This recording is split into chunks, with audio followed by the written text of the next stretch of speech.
Nuovarden is a dimension of wide-open mystery and infinite discovery created by our very own DungeonMisterTy and published by Adventure Slang Productions. You can learn all about this dynamic game system and wondrous setting at adventureslang.com.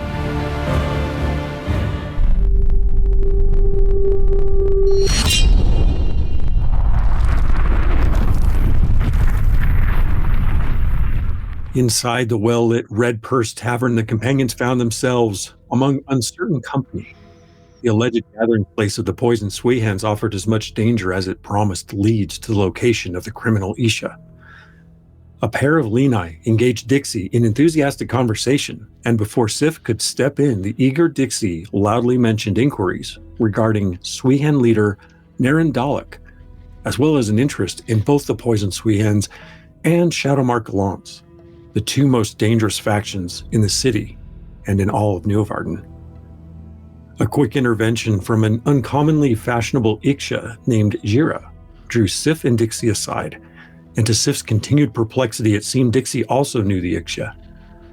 From the back of the room, Jira engaged Sif and Dixie in conversation while Vajvahan and Zorik loitered nearby. A tense exchange developed between Jira, Sif, and meanwhile, a mysterious amphibious Kaku slipped out the back, noticed and pursued by Vajvahan and Zorik. Outside, the Kaku moved quickly through the streets toward the Teacher's Grove district before disappearing inside the Hidden Dagger Inn. With negotiations going nowhere inside the Red Purse, the team rejoined and proceeded to the Hidden Dagger in pursuit of the Kaku. Sif and Vajvahan flew to the roof while Zorik and Dixie went inside.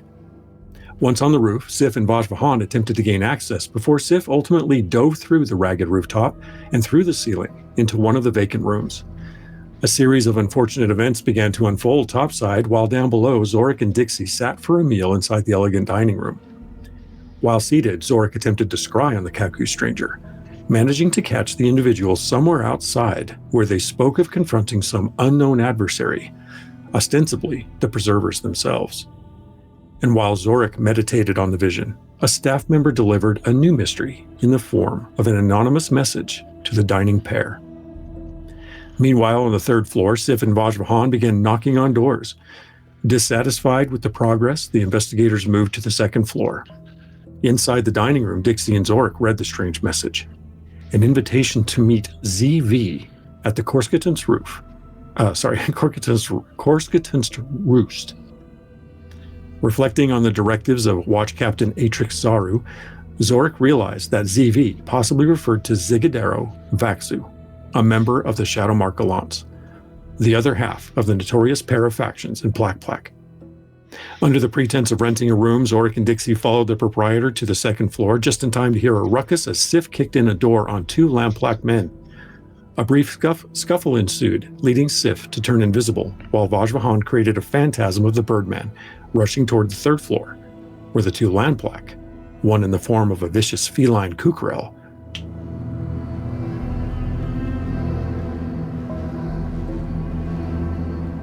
finally, exasperated by the lack of clear progress and under some trepidation, the team agreed to meet ZV at the Korskutans Roost. Therein they found a dim and rustic tavern. Stepping inside, a burly Lamplak man eyed the quartet and silently pointed them toward the lone Kaku woman, a blue and white avian with a loaded crossbow on the table before them, the hood of their green cloak thrown back, staring with clear intent at the companions. This is where we begin tonight's session. Team, how do you approach your contact? Sif, do you know this individual? They share perhaps a pedigree with you? Vaxu, right? That's your name, right?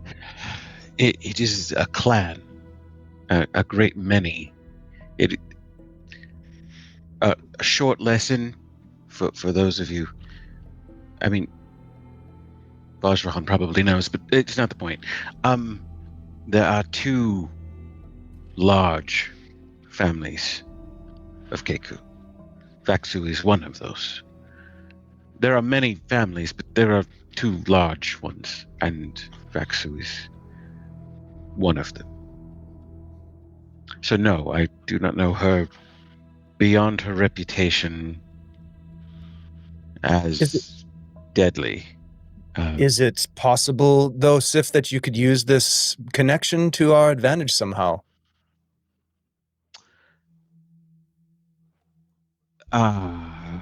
Perhaps with deception or guile? I am terrible at lying. Yes, you know I was just thinking to myself that may not work well. Right. I can flip a coin and sit down and attempt to connect familial to her. Possibly. She might be aggressive towards family, though. Some Might are. I jump in? Yeah. Yes. Please. I think us debating a ruse is a little, unnecessary since she, in a way, beckoned us here. Right. She has a I bit don't of think the I upper hand. couldn't do a ruse anyway.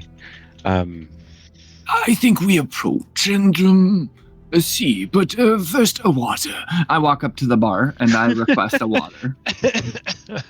He likes his water. Yeah, is there? Have we heard about the water here? Is it poisoned? We'll soon find out, Dixie. Okay. 2 waters, please. I can do that. If you're, just a moment. And the guy steps away from the bar, goes over to a barrel, plunges a couple of mugs into the barrel, brings them up, sits them on the counter. Is that all? For now. Well, let us know. We'll send it to your table. Right. Okay. I think she's been looking at us the whole time, so we should probably.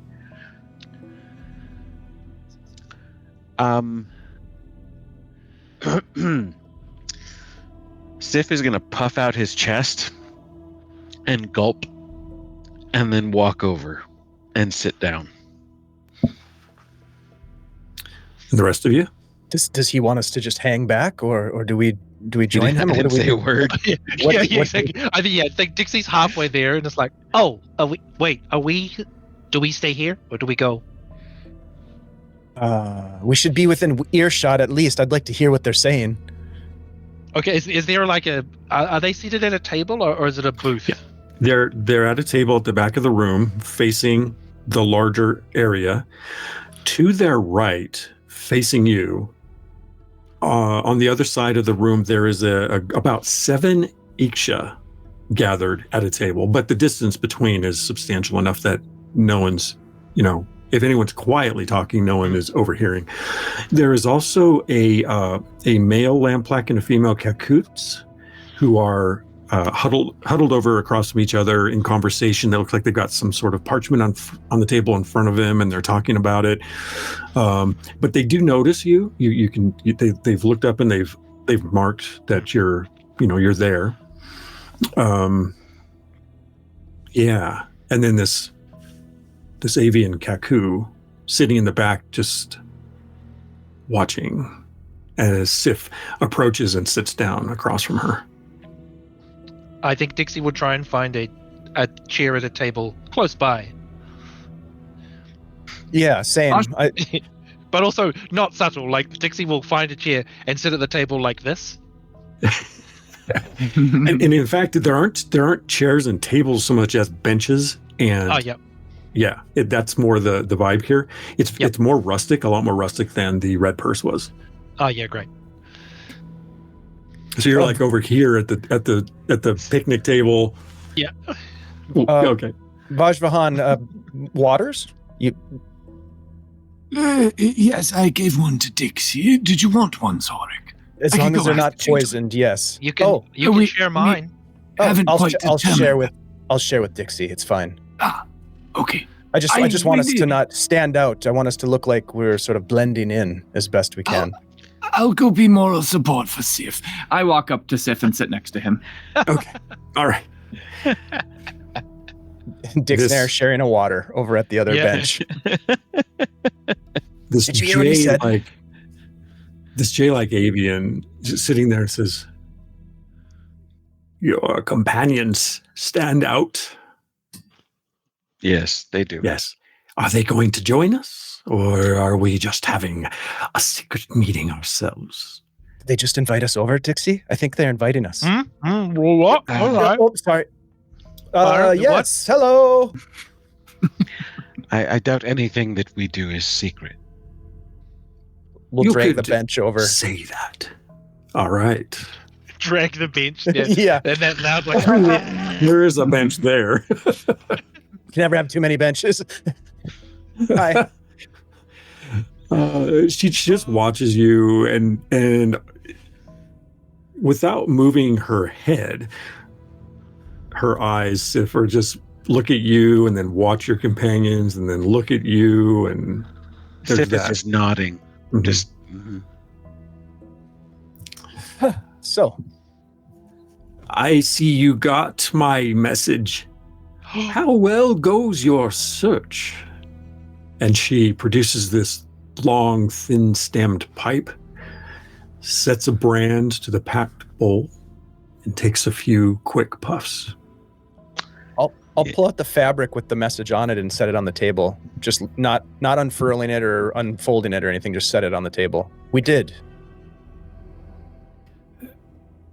You know, it's not so much the destination, but the journey that counts. Depends on where you arrive, I suppose, or if you arrive at all. Right? right. Our investigation is shit. We're terrible. We need help, and you're the help that offered, perhaps, or threatened. I'm not sure which at this moment in time.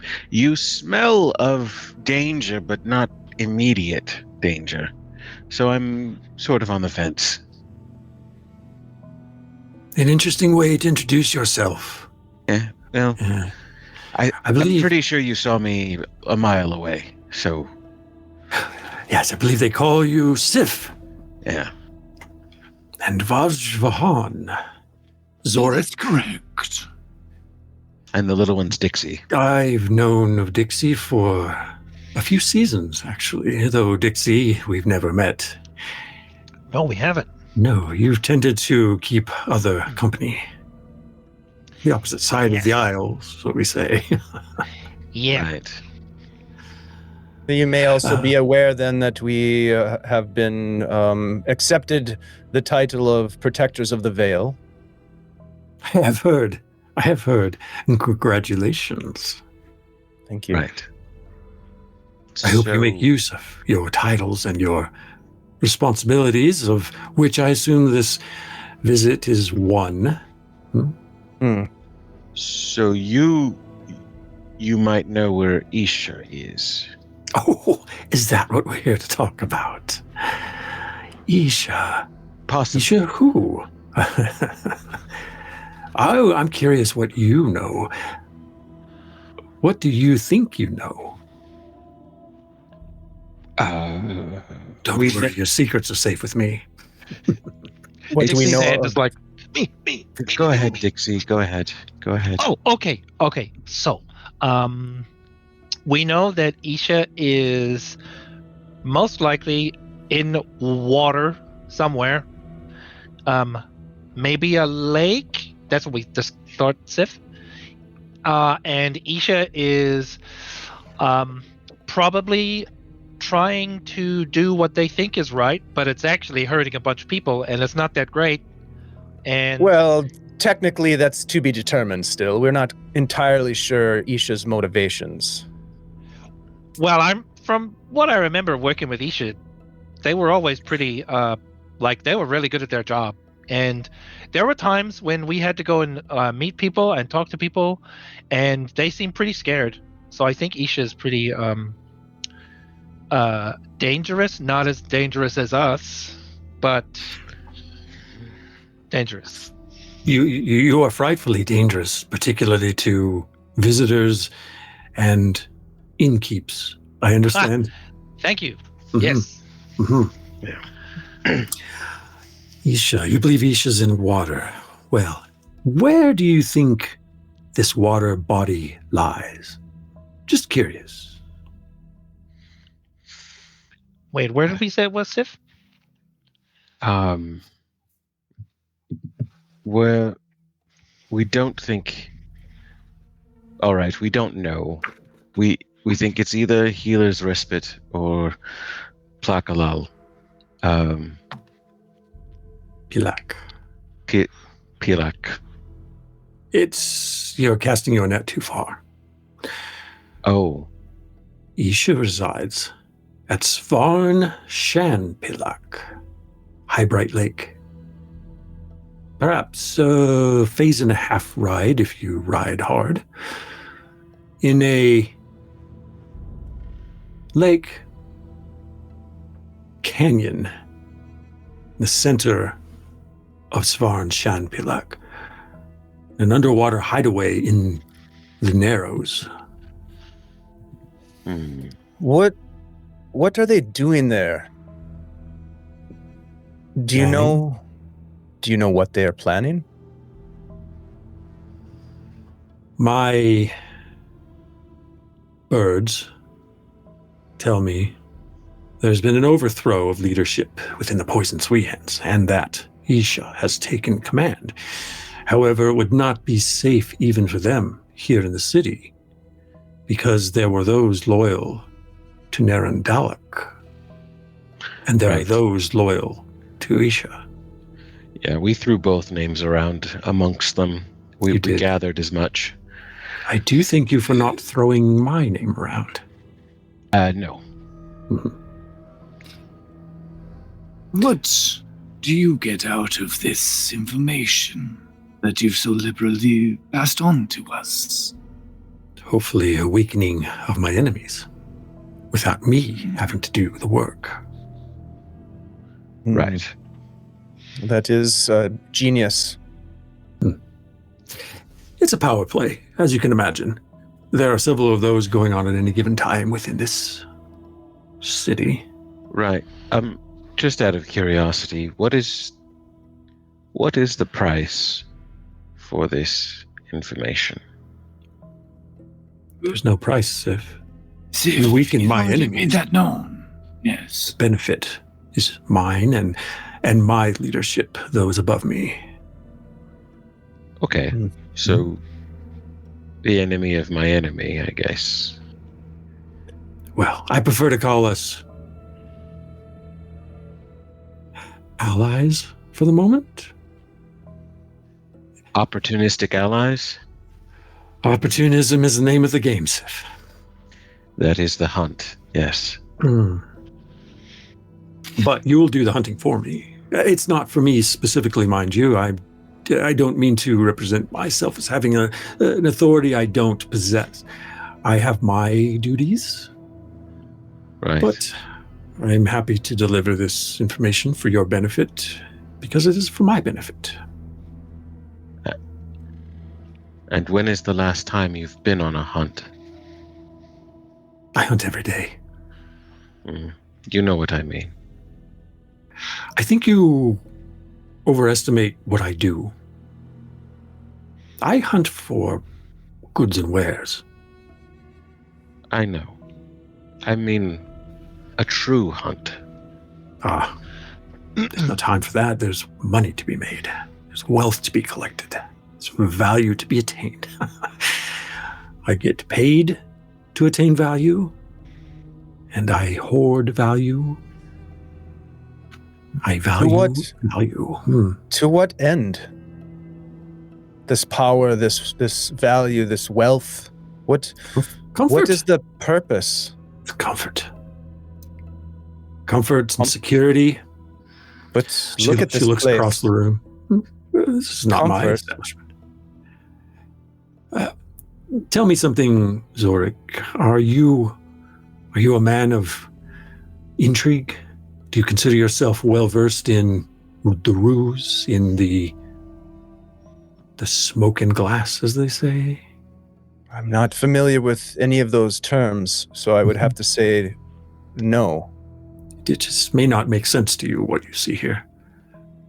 But it works for certain functions.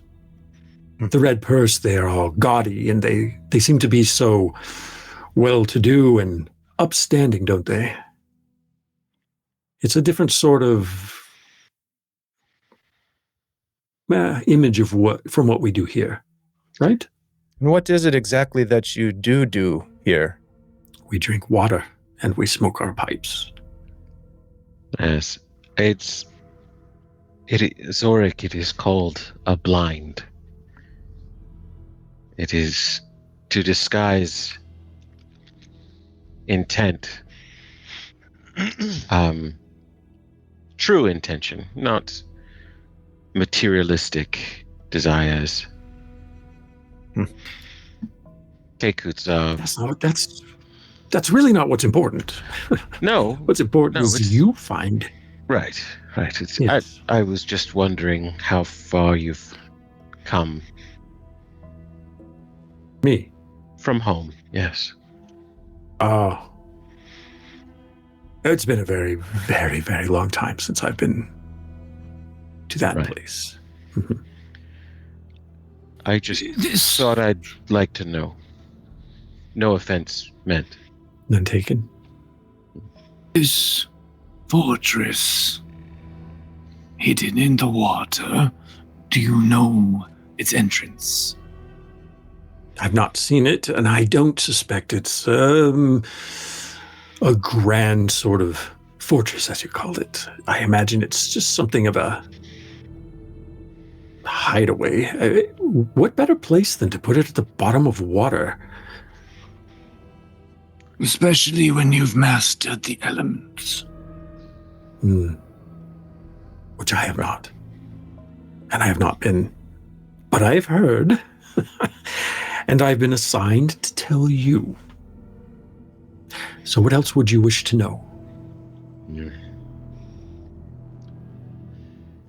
There's nothing much. Is it just Isha there?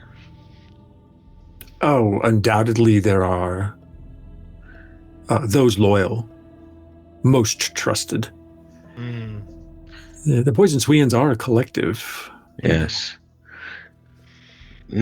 Isha will have guards of some kind, some protection.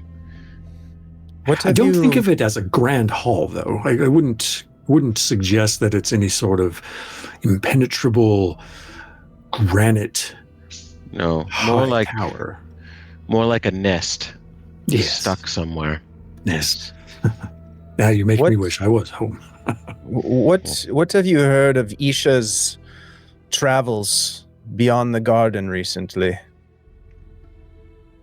Well, I have heard that Isha left for a time before Narendaluk was so dispatched, according to what I've been told. Upon their return, any changes that you noticed in Isha, aside from a renewed lust for power, perhaps? Only what I've heard. Not much. Only that there was a struggle, that there was a new agenda for the Poison Sweens of Black. And her voice dips when she says that. But perhaps a reformation of their former motivations?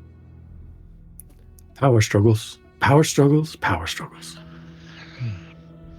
Sounds exhausting. I think we have all we need. Thank you for your time. Cool. Ty? Yes. During this interchange, can I attempt to read the mind of those two hunched over at the table? Sure. Not so far away, just to see what they are thinking about. Especially, maybe when last time Zorik mentioned Isha. I'm kind of just seeing. Okay. Yeah. They're talking about a double 3. I'll use a primacy to bump that to 4-3. Okay. Let me challenge. There is no resistance as you filter into their thoughts. They are not listening to you. Okay. They are talking about the plans for their new faction. and they're exchanging back and forth, and you're picking up on both of them because they're so close together. And one says out loud. Well, what one is thinking, and it coincides with what you can hear. The male says, "Where would we start building?" And in his mind, he's thinking of this very elaborate new city with the most modern fixtures. And she's thinking far from here, but not so far north that they get into the shadow of the tower. And you theorize that the tower that that she's referencing in her thoughts is the Wotan Tower of legend. And it seems that they are making plans for this faction that they're designing. These two lovebirds.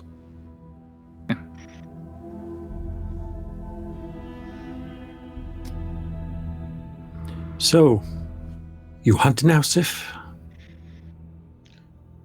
Now that we know where the prey hides. Yes.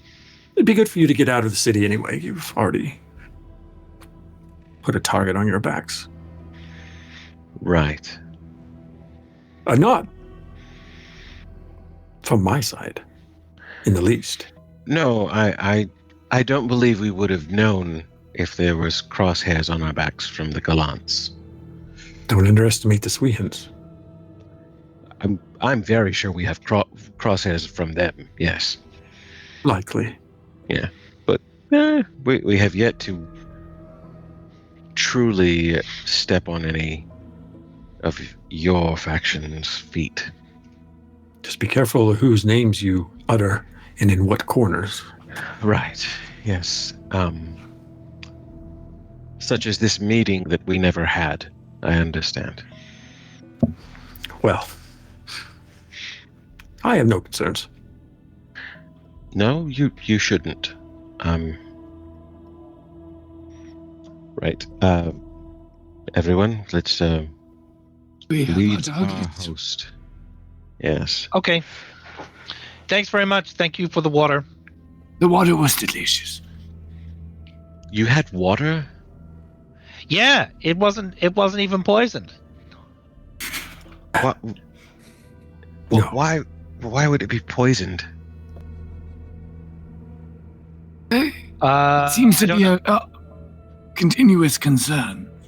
But regardless, we could debate the frequency of poisoning of water. Okay. Right. Goodbye. Thank you for your time and information. Much appreciated.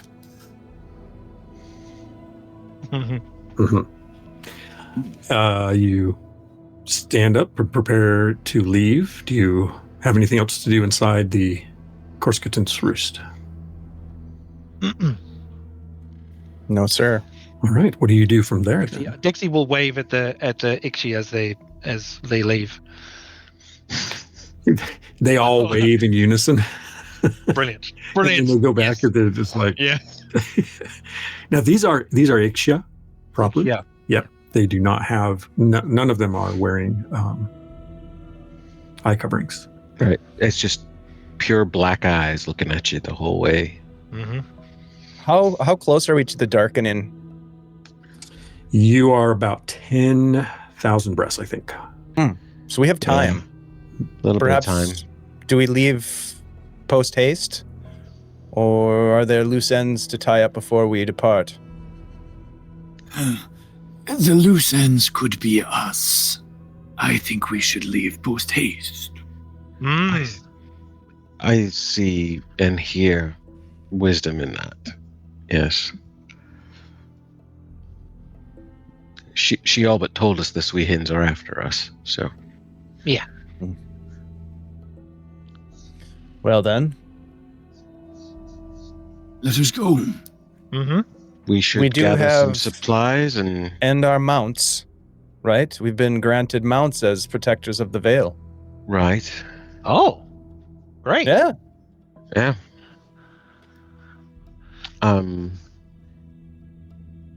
Right. About that. So Who we should find the captain of the guard, the city guard.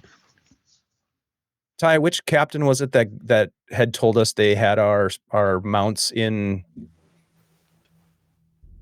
the stables? It was mentioned stables, by Jarmo Nalnink, who's the captain of the harvesters in this Oh, city. the harvesters. That's right.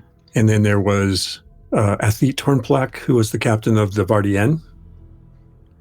And then there was the City Watch captain. Yeah. And your gear is probably back at your home as well. I imagine you carried all your crap around. Yeah. So we I had actually to- do carry all my crap around. He doesn't have much crap to carry. Yeah. Yeah. So perhaps we speak with Jarmo Nalnik, gather our mounts, head to the Vale headquarters, HQ as the kids say, and then depart. I think that is Sounds a like a fine great plan. plan. Yes. Mhm. All right. So Dixie and, well, actually not Dixie, Sif, you would know where the harvesters' headquarters are because you were recently Been affiliated with them. Yep. Yeah. Mhm. So you lead the way over there. And when you arrive, you put in word at the entrance for the captain, who is there as well. And Jarmo comes out and says, "Hello, preservers. Are you on the job now?" He's very busy preserving, yes. Oh, well, good. There's more to preserve than inside the city walls, of course. That's what we're headed for. What can I do for you? Our mounts. All right. I will have, are you wanting 4 or are you? Yeah. Let's get 3 and Dixie can ride with Zorek or Yes, that's fine. Ah, yeah, sounds great. Yeah. Wonderful. All right. I'll have that arranged. You can pick them up within 1,000 breaths. all right. Oh, can I inquire where you plan to go, just in case we need to send out a search party? Yeah, you can ask. We're not going to tell you, but you can ask. Oh, Then that case- nope. Sorry. Sorry, Captain. It's privileged information at this point, but Yes. be assured that when it's time for you to know, you will. You don't report to me. Very That's dangerous. just business. fine. I was just going to offer you some equipment, but What types of equipment do you have? Let's browse. it depends on what you're doing. But I don't want to Well, pry into let's your just business. say- We're going underwater. Does that count? I can't help you much with that. Dude. Oh. Hope you can swim. Swim. Yes.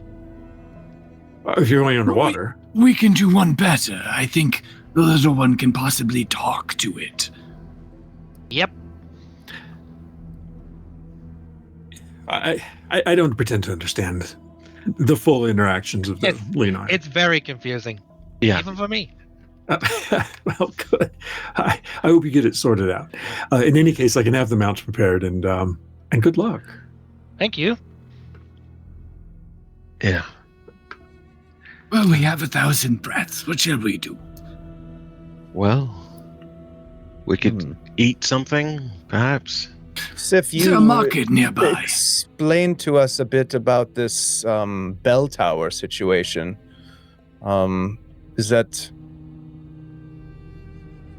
What do you something? mean?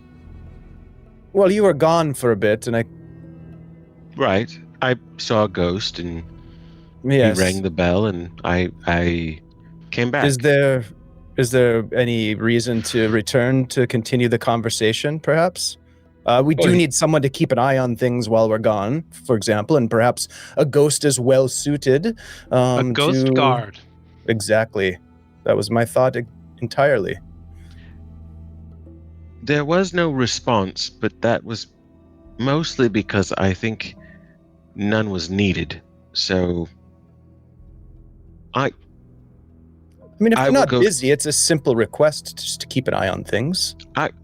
Yes, I agree. Actually, I will. Let me. I will be back. I will go request. You want us all? Shall we all come? It's a ghost that rings a bell. I don't know that it is in the best interest to crowd the ghost. Dixie, I think this is Sif's Hmm. special friend. Oh, right. Like Right. the captain we just met, a friend with benefits. Correct. Well, Right. okay. Yes. Right. Okay. I will be back. Well, you know what? It's the bell tower's right next to our place. The three of you bring the rides to our place, and I'll meet you there. Yes. Excellent. Good. All The right. rides won't be ready yet. Well, If you're going directly. well, it's going to take me some time to get there on my own, and then talk with the ghost. And Perhaps we'll wait for the mounts while you depart, Sif, and we'll have another glass of water while we wait. Yeah. sure. To the harvester captain, Sif's gonna lean over and go, "Please tell them beforehand that it's not poisoned." And then he's gonna walk away.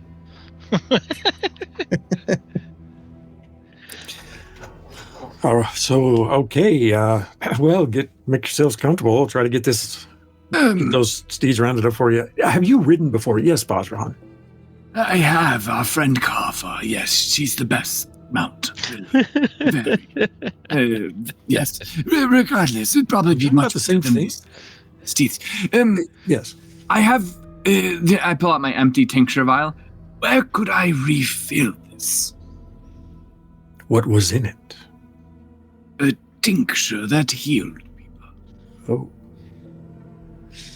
If you can afford it, I'm sure there is some sort of apothecary in the market. Would I have time in 1,000 breaths? Well, I don't walk very fast. let's see where the market. Probably the nearest market is going to be the. It's about half distance between the bridge market and the sconce market, so it's about equidistant. He says, I don't know. It depends on how fast you really actually do walk, and how long the line might be, and how, But probably by the time you get there and back, it'll be ready. Good enough. Thank you. You're somewhat helpful. And I head on out towards the sconce market, I suppose, All right. to go find myself an apothecary. All right. Ty, Yes. Dixie's gonna what's the weather like at the moment? The weather, actually, that's a good question because I didn't roll for it. The weather is unchanging. It is mild and comfortable. Dixie is gonna sit down and essentially try and meditate. Try and do a meditation, but with the aim of trying to feel the disturbance in the water from Isha's protection where they've placed themselves. You have the Mr. Discipline, remind me? I do, yes. Okay, so you're sort of a scry, but like an emotional scry. Yeah. As in, I'm trying to see if I remember that displacement of Isha planting themselves somewhere. Okay. All right, so you work on that, and you can go ahead and make your roll when you're ready. Zorik, what are you doing? I think Zorik will set up out in the nearest market and do some busking with the intent of perhaps gathering some information from passersby about the Swehens or the Gallant or some other intrigue. Oh, interesting. Okay, so are you going with Vajrahan to the sconce? Or are you going to the bridge opposite? No, I would probably go with Vajvahan, but just while Vajvahan is taking care of the purchasing of supplies, I will do the busking and try to gather intel. Okay. All right. So as you two take off, and as Sif, as you head over to the Stone Mace district, we'll start with Dixie. What'd you get, Dixie? Double 4s. Wow. Yeah. Okay. So you just find a spot off to the side as these harvesters are moving in and out, back and forth. You know, it's sort of like a police station in a way, but they're factioneers. And you sit off to the side and you quiet your mind and you peer into the void, trying to make that connection to this lake that you have not seen before. But because you have also a connection with the element, you have all of this stuff going, you feel very strong these days. Your travels have given you great insight and power, and you feel the manifesting energy all around you all the time, as do all of you. But you really put yourself into this void, remembering Philavai and the way that they could do things with the void. And even though you have not even seen this body of water, you listen to the family and they guide you. And they take you, and the way to describe this is not a clear, open vision on a physical thing as much as it is like an imagination of what it must be like. An imaginary landscape of mist-shrouded water under a dim sky. The water is cold. It is dark. There is a great essence of mystery around it. The water biome is not dead. It is still alive in its natural form, but there is a stone of presence that's new. And you can feel it in the depths. You can't see it. It's in fact enshrouded in darkness because the light doesn't reach it. But in your mind's eye, then you do see light, an ember of orange emanating from it down in the depths. And you know that is some form of internal illumination necessary for, anyone that, from the surface at least, that would be there. What else are you seeking to know about this? I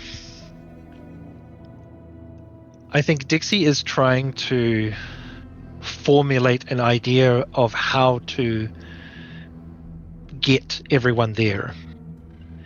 And so knowing that it's deep enough that the light can't touch it and that the water is cold, I think Dixie is trying to formulate a plan of getting us down there. How they might be able to do that in terms of Dixie has plans of possibly manifesting or transmuting the water around the group into something else to get them down there, changing the density, possibly transmuting it to air so we can breathe. That kind of, like, if Dixie's actually trying to think logically about their friends and their companions. Yeah, because Dixie could just zip down and Dixie would be fine. But I think, knowing now that Dixie knows kind of where it is and hopefully will remember these sensations and the guidance from the family once we get close enough to be able to make their way down. I think Dixie's just trying to get a clearer idea. I guess thinking ahead that Dixie might have to guide them, similar to the way that Sif guides us on land. it makes a lot of sense. You also know that you're probably going to need to rely on your allies who may have reach into the elements and possibly the void as well. Mm-hmm. Mm-hmm. Yeah, absolutely. And as you contemplate that, and you probably come out of your reverie because you got what you were looking for, we go to Zorik and Vajvahan as you make your way to the sconce market. And Zorik, you quickly set up at the outskirts and begin busking. Go ahead and make your call roll song as you start to perform. And Vajvahan, you wander into the market area. Let's make that a call roll lore because you are trying to identify the materials you're looking for. That is a double 2. By giving myself alert, would I have any more success? Alert's going to help you probably with it'll help you notice things. We will say that you can make a second effort at decreased difficulty. Okay. Zorik, what did you get? I rolled double 4s. Wow. Okay. Beautiful.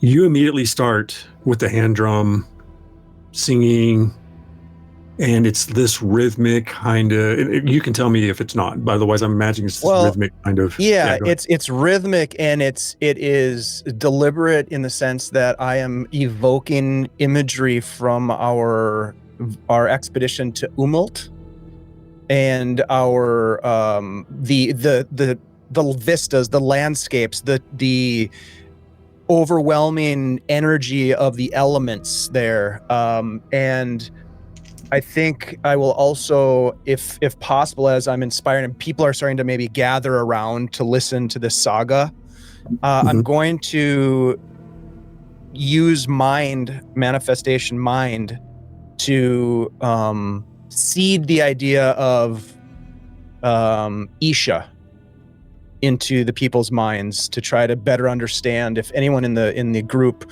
or that's assembling around me knows Isha. Or has any intimate knowledge of something that might give us some advantage when we encounter them.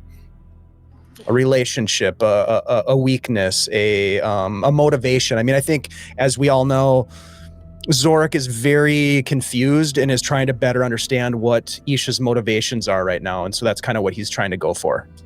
Now, let me understand. You're trying to put the idea into the minds of passers-by, or you're I'm seeding the idea of Isha with the idea of it ringing some sort of, or like as a catalyst almost to spur a thought of Isha that might be useful. But you're not trying to read the minds, you're trying to encourage someone to feel motivated to speak to you about it. Is that? I think I would want to try to read the minds, yeah. Okay, you want to try to read minds? Yep. All right. So maybe you're also weaving Isha subtly into your song. Absolutely. And so you made a called roll in this, since you've done this with song, and you're trying to infuse mind into it. Use your third die as an action roll and see how you do on that. Vajvahan, what did you? It's a 4 as well. Wow, nice. Luckily, I didn't roll them all at the same time. Yeah, it would be tempting to make that. Yeah, for sure. You're muted once you get that result, Bosch. My bad. 2-4. So 6. Okay. All right. So yeah, you're scanning around, and bing! There looks like a crafter booth. You make your way over there. But Zorik, you're scanning like an area, a large area. Evolution 5. That's a 8 to 16 foot cube of an area. People are plenty passing by. Some pause and they listen. You've already earned about 5 value from your busking. There is a young Asgal male who is standing off to the side, just listening and smiling.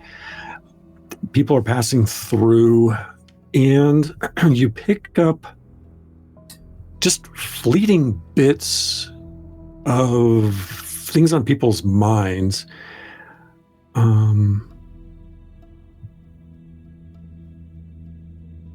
There's some mention or some fleeting thought about the impending Volux attack. You don't know what that means. And then there is also when the idea of Isha pops it into the exchange. It seems that this individual thinks that Isha is the one that was actually taken out in the effort to overthrow the Poison Sweet Hens.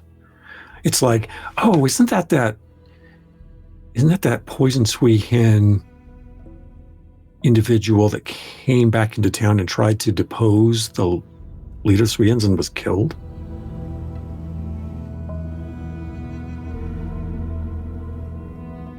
Okay. Yeah. Vajrahan. Yes. This is the There- alchemist. Yes, there's another Selku at this booth.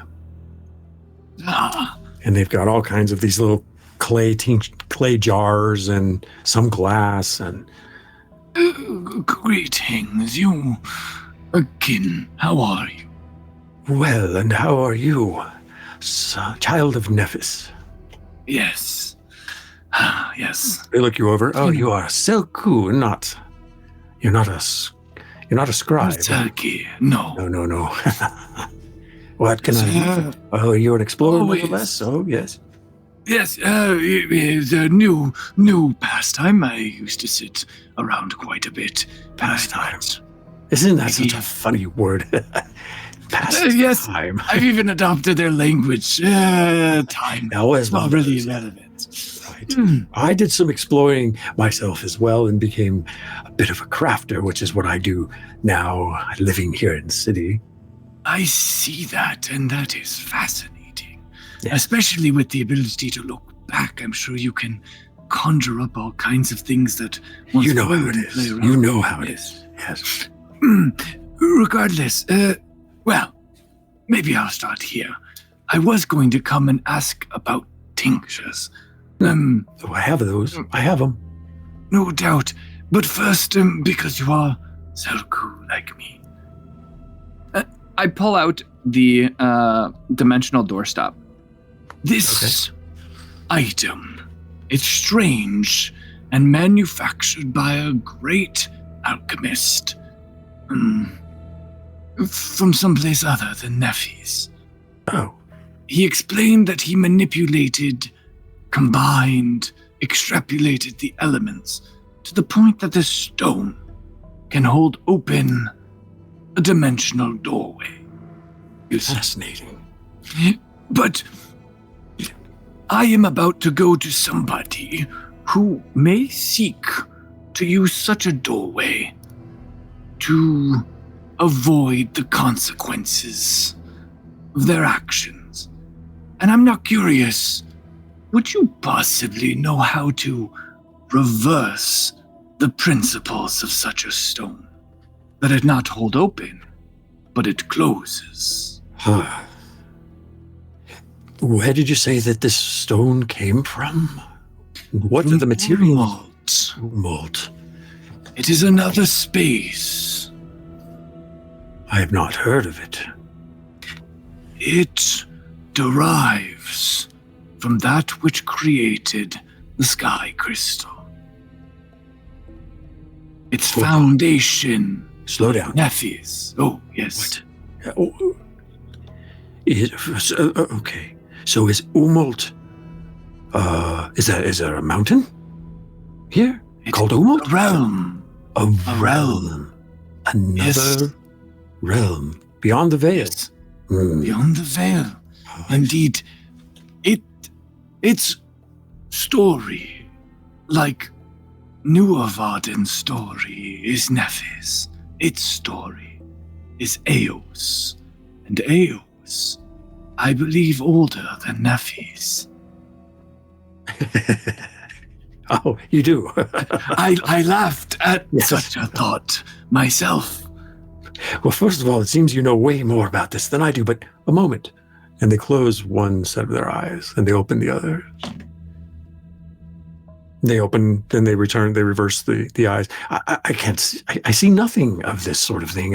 It's beyond, first of all, beyond my ability to reach into the dimensions. It's not something that I've got much experience doing, but I've looked back to the first memory. It's the first memory. What is your name? Sorry. My name is Vashvahan. Oh, Vashvahan. It's back to the first. I've gone back. I'm sorry. Give me your hand. Oh, very, very well. In a long, twiggy. I am going to take a little bit of my reflections in meditating in Umult. And using mind, I'm going to seed that image into his. The image, which specifically? Of Eos, I had a looking back when I reflected on Eos in the space of Umult, and it was related to Nephis, and that Umult, or that Eos, was somehow before seeded into what was Nuovarden before Nuovarden. So perhaps I'm misunderstanding that. Yeah. So let's revisit it. You were told by your companions that Lutu said that this relic, which I don't think you ever saw.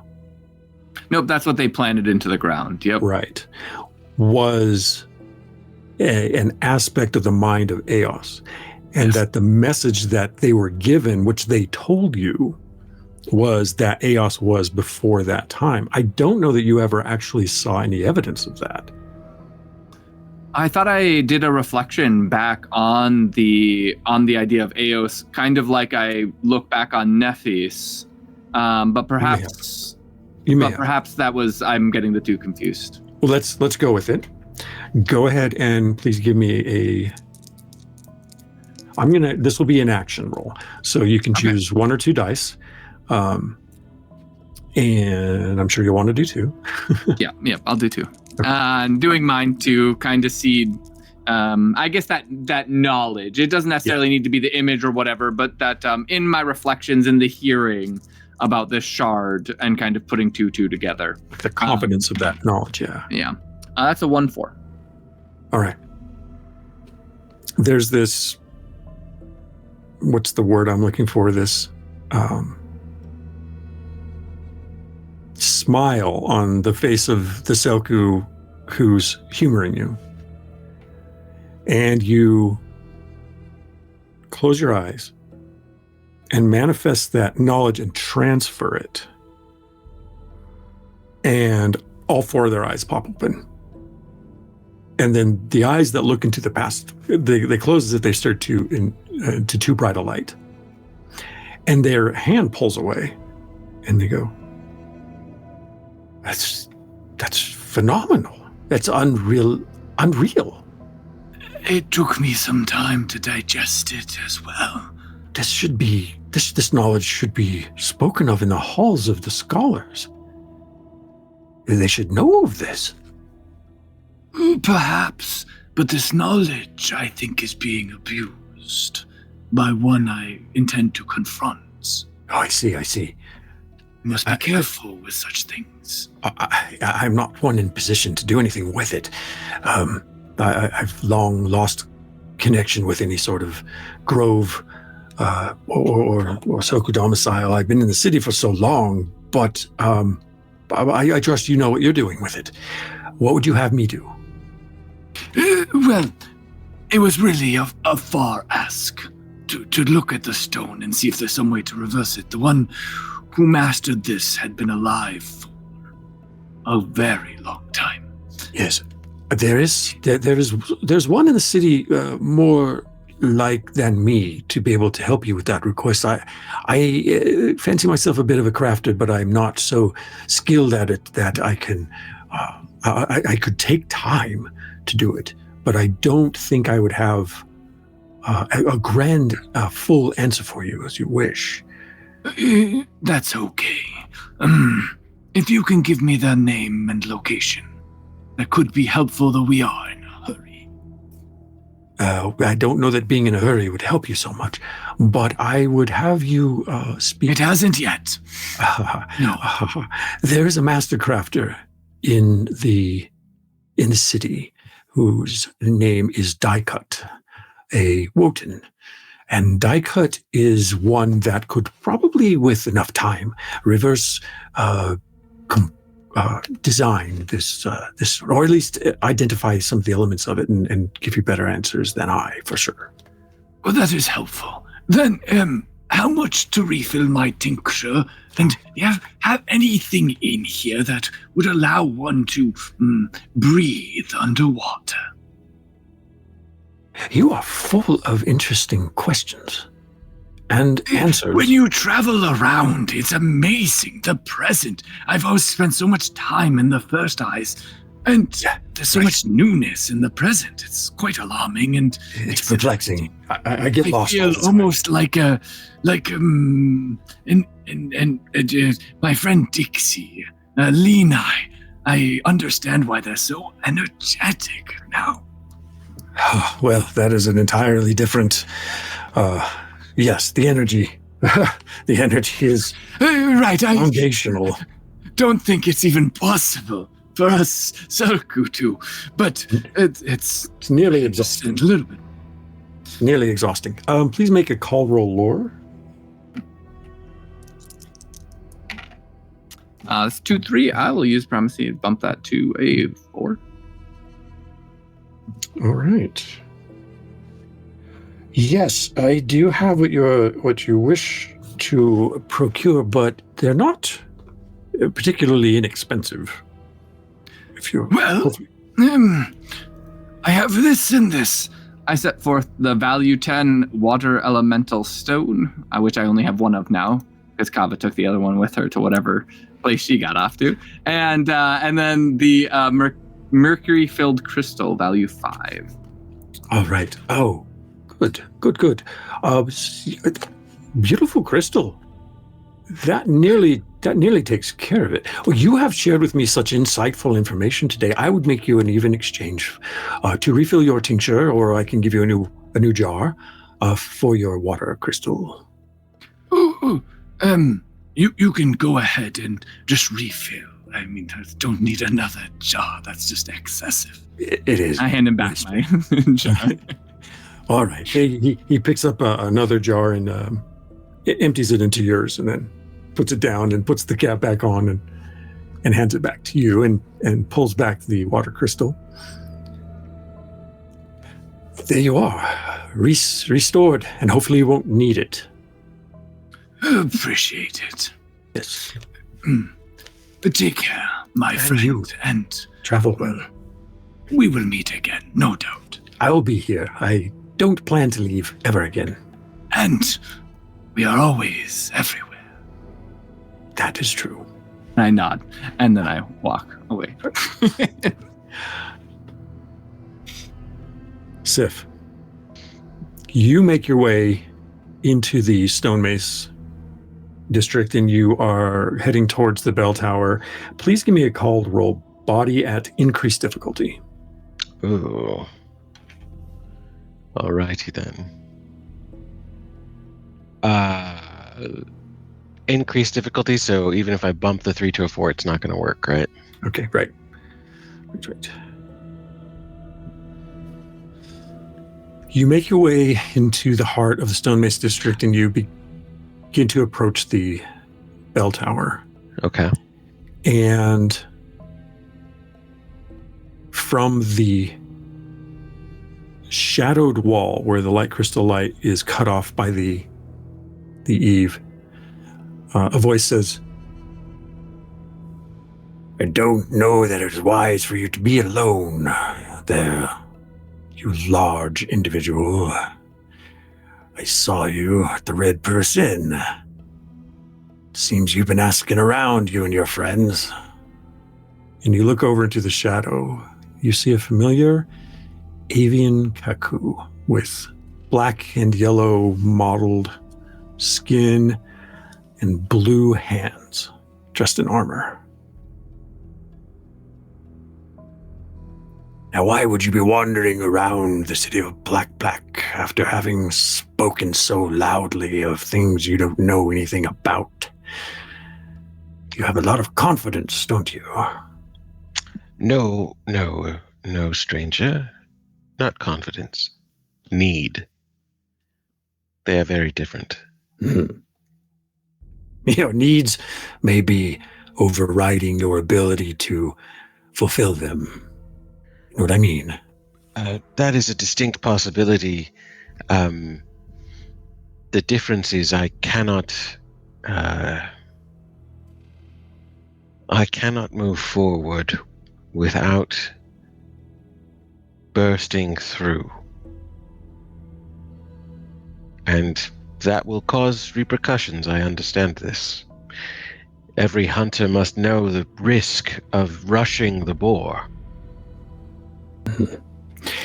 You are rushing headlong with little concern for what the outcome may be. But you don't know what you're doing. No, I don't. And where my life matters, it matters not in the grand summary of what I am attempting to accomplish. But if you don't accomplish it, then you have failed, and it does not matter, nor would your life matter at that point, nor your death. So you see my point. I am damned if I do and damned if I don't, so... There is little to do for it, then, if you wish to so easily give up your one true valuable thing in life, which is life itself. Is that the exchange we're making here today, or maybe you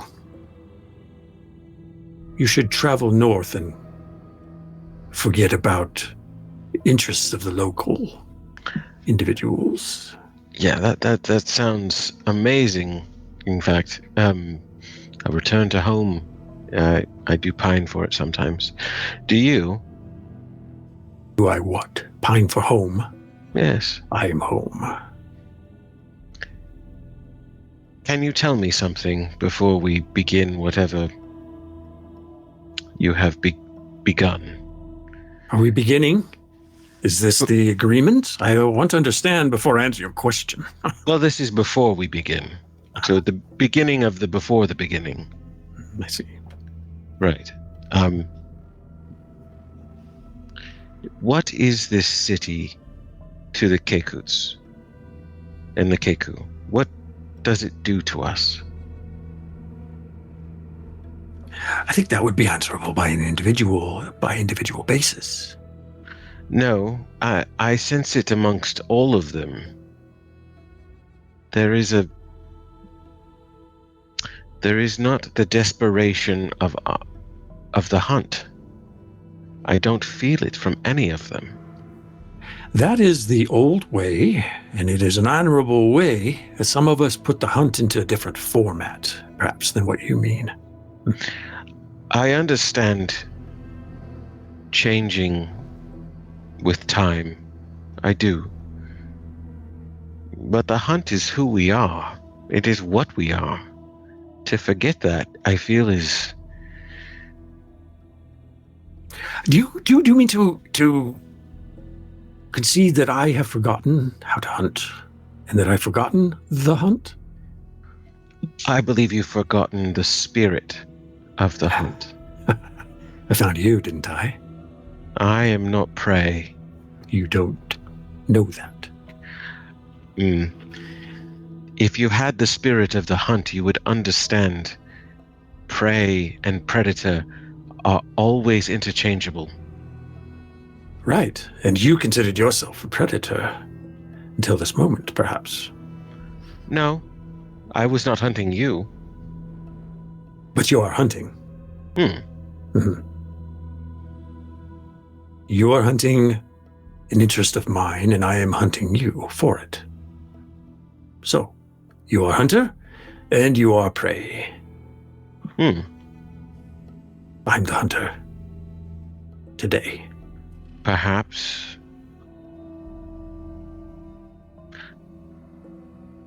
Do you want to die?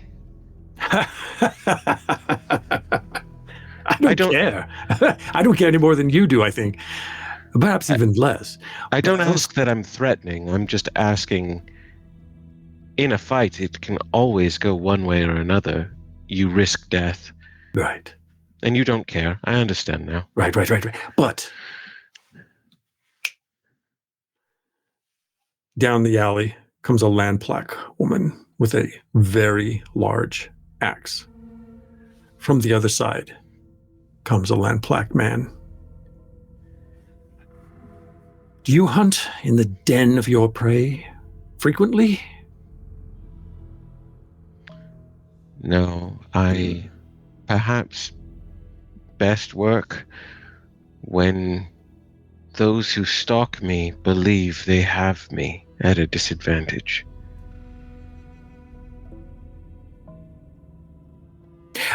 I think you never think that you're at a disadvantage. Oh no, there are times. You should see me with Vajrahan. There are times when I try to understand him, and have you ever met a Selku? They're extremely... Well, they're knowledgeable, but they're extremely interesting in the way their minds turn thoughts. I don't care. Oh, well, I'm sorry. It's a waste of time to think and think and think. There are things to be done. It is action. Right. Yes. Right. But unless you wish to have this dance. I'm going to look at the Landplaque in front of me and behind me and go, it seems like it's not you and I dancing at all. I didn't say you and I. I just said this dance. Do I get them one at a time? No. It's not the way this hunt works. Right. I'm going to teleport. All right, where to? To the bell tower. Well, I can't get that far. Can't get that far. I can't get that far, but I can get past the guy in front of me. So you're gonna try to teleport down the street.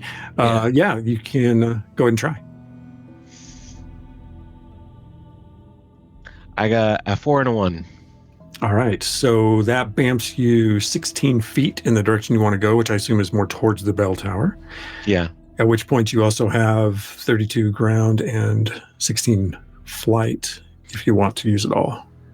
I'm going to use it all, and I'm going to turn on my tattoo. To increase your flight? To increase my flight. Okay. As you bamf, zoom, run, whoosh, the voice behind you says, "Tell your friends, there's a hunt afoot." I don't fancy feet. Thank you. And you swoop off towards the bell tower. All right. At that point, before you reach the bell tower, Vajrahan and Zorik, do you reconvene then after your purchase, Vajrahan? And Zorik, is there anything else you wanted to do? I will say that before Vajrahan comes back, that Asgal male comes up to you and says, You're fantastic with that hand drum. It is so in the spirit of the Asgard tradition. It's kind of you to say. My mother and I crafted this together, and it has been imbued with a powerful energy, no doubt. It's beautiful as well. It looks otherworldly. And the tale woven through this music, did you enjoy it? I did. I didn't catch all of the meaning, but some of it is quite personal, of course. A bit of a remembrance of things that have happened over the past few phases. Well, for quite some time now. Ah, yes. Do you make music in the old ways? Yes, always. I'm also part of an entertaining troupe in town. We do a bit of drama, a bit of dance. Sometimes we have paintings for the festivals and children's faces. And It is nice to meet one as knowledgeable and with shared interest as myself. This city seems to be so welcoming and hospitable, and well, I appreciate you approaching. it has its dark corners, as any large populace does, but welcome. I've seen just a glimpse of the darkness, of course, having been here for not long. But tell me, this darkness, what is the most story and song-worthy parts of it for you? It is a city full of history and intrigue. Most of the history, of course, is the land plaque. People, it was founded by them for their purposes and their traditions, but the people, the land plaque people, are so welcoming, and they've turned Black into a great gathering place for all of the cultures. There is even a residential Volux mystic who lives here. A poor individual puts up with quite a bit of harassment from some of the locals who are ignorant about the intent of such an individual. But Volux, you say? Volux, yes. I'm not as familiar with this term, perhaps, as I should be. The Volux are considered a somewhat feral people in the outlands. But I have found this particular individual refreshing and friendly, and unfortunately just a target of derision for some people that are just Close-minded. Yeah, yes, unfortunately. There is a unfortunate proclivity to lump together the motivations and personalities of a great many peoples into one sometimes, and it's an easy, perhaps, way to address those who are unfamiliar to us. But even I have found that in some of the darker corners of a place even such as this, that there are bright elements at play. There are indeed. I have even crossed paths with the Sweehens, if you're familiar with the term, and have noticed that despite their dark machinations, there is, from time to time, a bit of, goodness that shines through. I would say neutrality, maybe at their best, but perhaps you've seen something I haven't seen. I don't. It's possible. I don't involve myself with such, of course, machinations. I am just a performer. Well, I look forward someday to hearing your song and your story. I am looking at your getup. It looks to me like you are a professional explorer. I have done some exploring. Professional is still debatable. It's about this time, Vajrahan, that you approach. Vajrahan. Zorik. I was just talking with my new acquaintance. I'm sorry, I didn't catch your name. Lon. Lon, this is Vajrahan, and I'm Zorik. A teacher. It's good to see you. Oh, good to see you as well. I was just telling Zorik, I'm a performer in town, and Zorik was going to inquire if you were looking for a troupe to get on with, but it seems you also have other things that you're doing. I do have a troupe of sorts already, but Lon, it's not unlikely that we shall play music together someday. Oh, I would very much enjoy that. Yes, you can you can find us quite easily at the various markets we travel about. One phase here, another phase there. Indeed. Do you have the appropriate permits needed? If not, I might be able to help you with that. Well, I'll have to see if ours are due soon. I'll try to find out. I'll let you know if I see you again. I believe you will. Well, I look forward to it. We'll meet again, one way or another. It sounds very... He does that from time to time. Yes, it is nonetheless true. Vajrahan, have we procured the supplies we need? Yes. Well, most, I suppose, yes. Well, Lon, may the music fill your dreams with happiness and peace. And yours. And yours as well, teacher. Yes. Mostly memories, really. He moves away. Meanwhile, Dixie, you are hanging out at the Harvester's headquarters, and Jarmo comes out and says, "Oh, just you? The steeds are ready." Yep, looks like it's just me so far. The others probably aren't that far away, though. Okay. Are we waiting, or are you taking them over to your home, or what's the plan here? They're ready. Well, we should probably wait for them. Sif That's probably has a a good very dangerous business to do, and Vajrahan and Zorik probably also had dangerous business to do. That sounds very dangerous, Dixie. Yeah, we're pretty dangerous. Yeah. Oh, it's a dangerous city. But do you know where it's more dangerous? The volcano. No, well, yes, that's a good point. That is very dangerous. That's very dangerous. If it's anywhere outside of the city is technically a little bit more dangerous, especially for preservers of the Veil. So hopefully you all come to see that in time. But anyway, well, we'll wait. Sure. Yeah. All right. I'll check back. Yeah. Okay. Yeah. Great. Dixie's just gonna ask him if the horses have names, and then try and talk to the horses. Yeah. The steeds. You can name them. We don't. I mean, I know that there are riders that name their steeds all the time, and honestly, these brutes are so dumb. I don't think they'd remember. Well, I mean, they could be dumb, or they could just, have other things they're thinking about. Yeah, they're probably thinking about hunting and eating. We have a large stable of Andal Ishar, and that's what you'll be riding. You won't be riding. You'll be riding along. Yeah, I'll be with Zorik. I don't know if have you ever seen an Andal Ishar? I don't know if I have. Yeah, they're big. Yeah, you're about to. But okay. I look forward to it. Okay, I'll give about 250 breaths. I'll check back in. Okay, thanks. All right. And Sif, as you depart from your encounter, and a light at the top of the roof near the bell tower, we should take our break.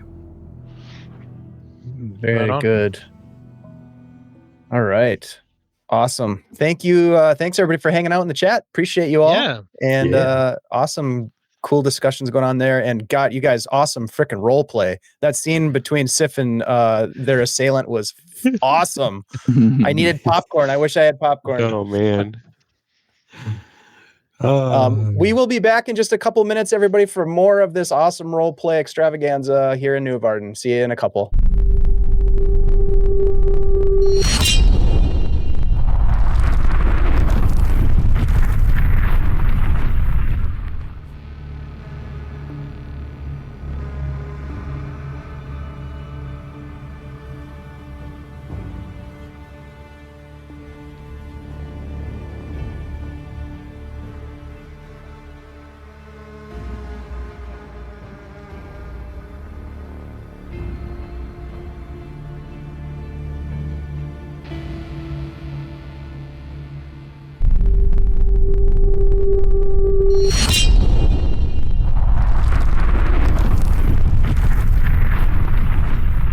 All right. So after having met up with the Shadowmark Gallant contact named Zigadero Vaxu, the group learns that Isha may be living in an underwater lair in a lake not so far away called Svarn Shanpilak, or High Bright Lake. However, it is also discovered that the lair may be inside a deep canyon inside the lake, in the middle of the lake, down in the dark, where Dixie was able to make some connection with that environment in the cold, cold water of the lake. Meanwhile, after the meeting with the Shadowmark Gallant, the party split up to accomplish a few things. One was to secure steeds to ride to the lake from the city stables. Vajrahan and Zorik went to the sconce market. Vajrahan to refill the healing tincture, and Zorik to busk a bit and perhaps collect some rumors.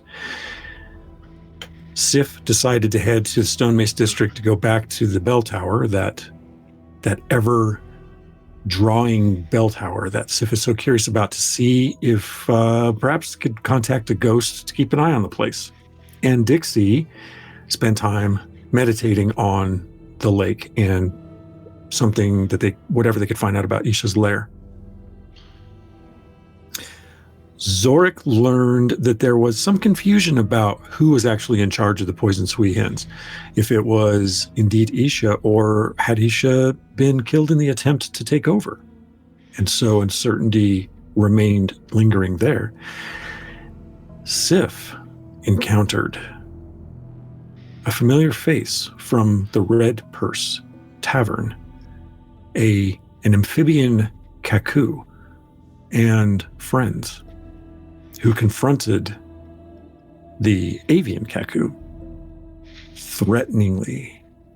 But Sif managed to escape, heading on the rest of the way to the bell tower, while Vajvahan and Zorik were united to head back to the Harvester's headquarters. And we pick up with Sif alighting on the roof of the bell tower once again outside the bell housing. What do you do, Sif?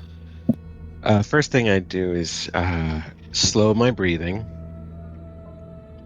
kind of shake out some stressed feathers, get them, kind of roll my shoulders and get them loose again. And then I step into the bell tower and I start looking around for the ghost. All right, give me a call roll body, please. At increased difficulty because of the shadowy interior. Can I instead then use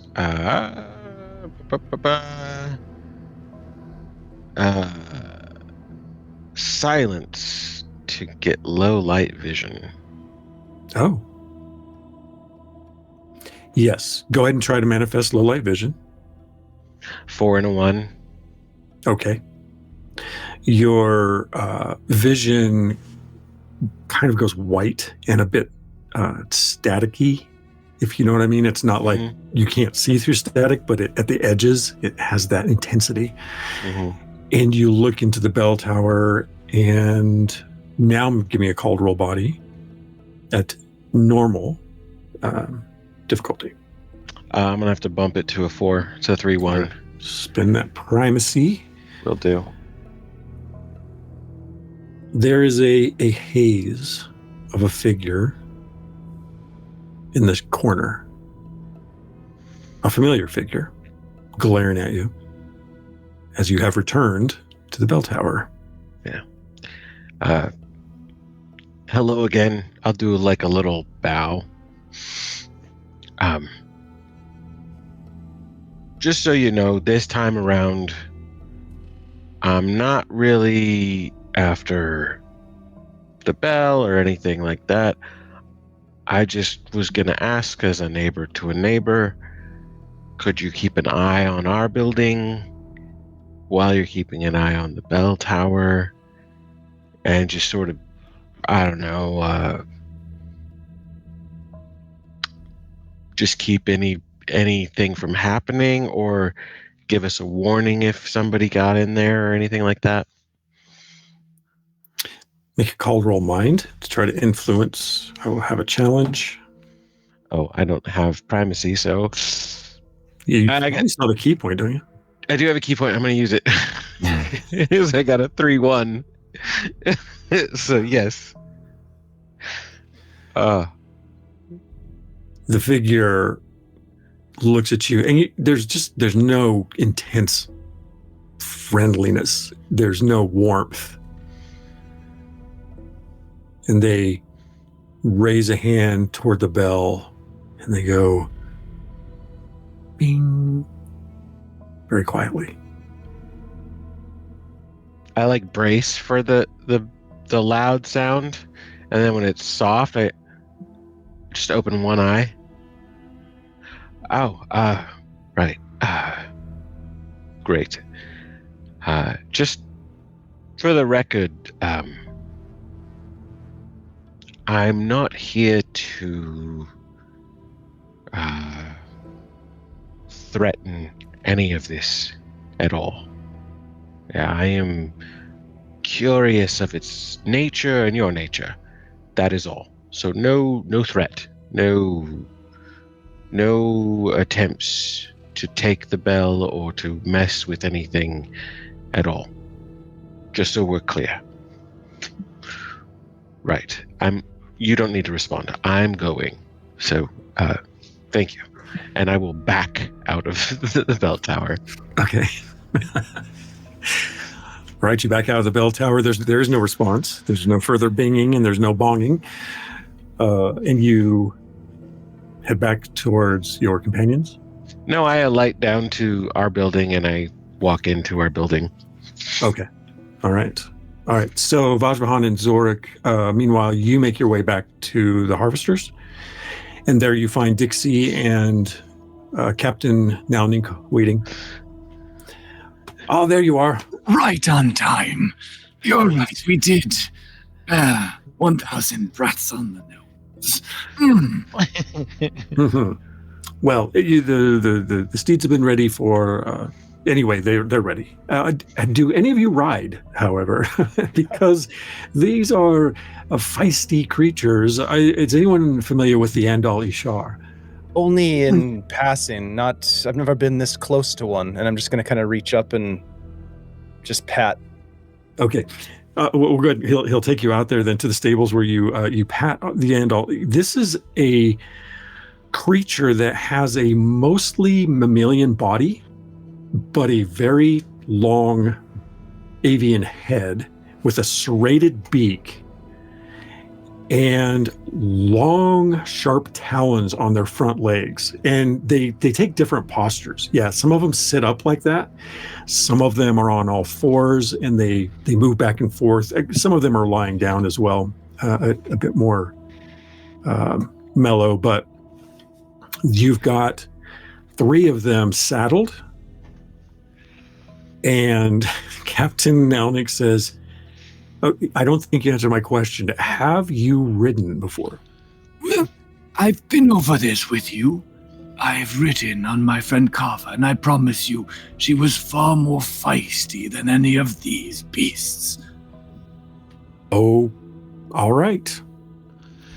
Well, try not to damage the goods. Return them when you come back. If they want to hunt, you may have to let them, unless you keep them very well fed on your own. Other than that, keep them away from small animals, children, and Lenai.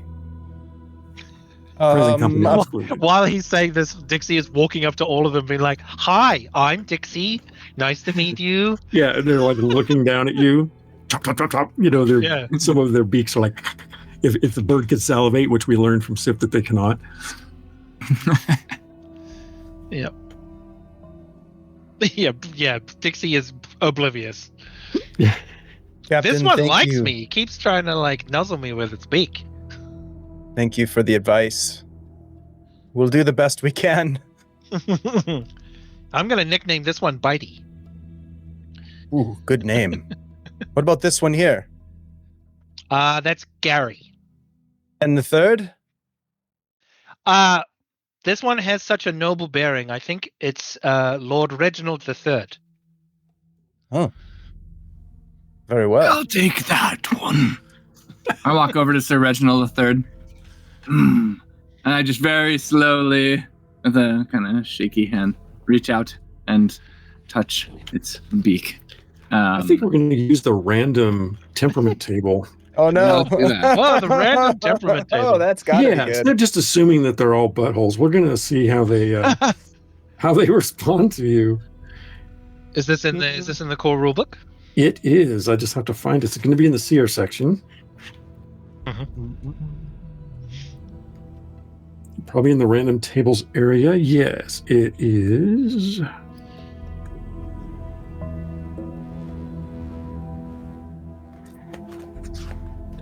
I suppose I could do myself a favor and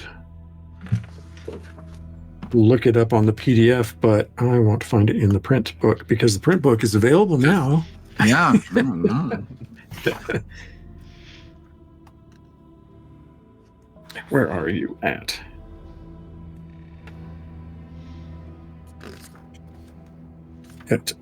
essentially a D4 table that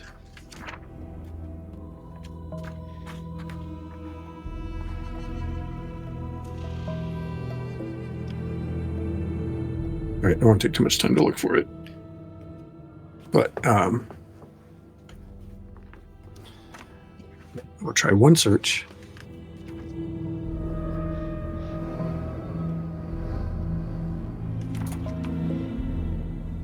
There we go.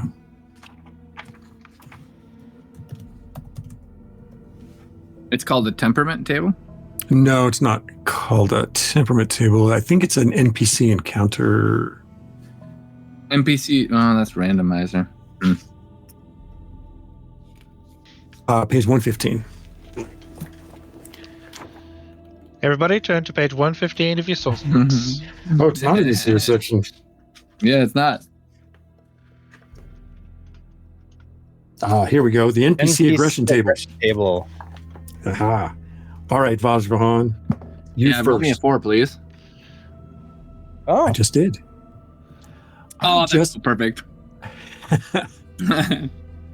Now I'm going to look like a pro. Like I know what I'm doing with these big giant beasts. Yeah. You go up to Sir Reginald III, and it lowers its head so you can preen its feathers on its head. And yeah. What a majestic beast.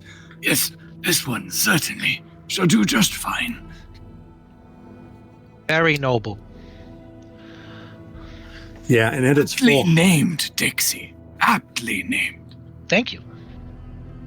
they're like 10 feet tall, or about 7 shins.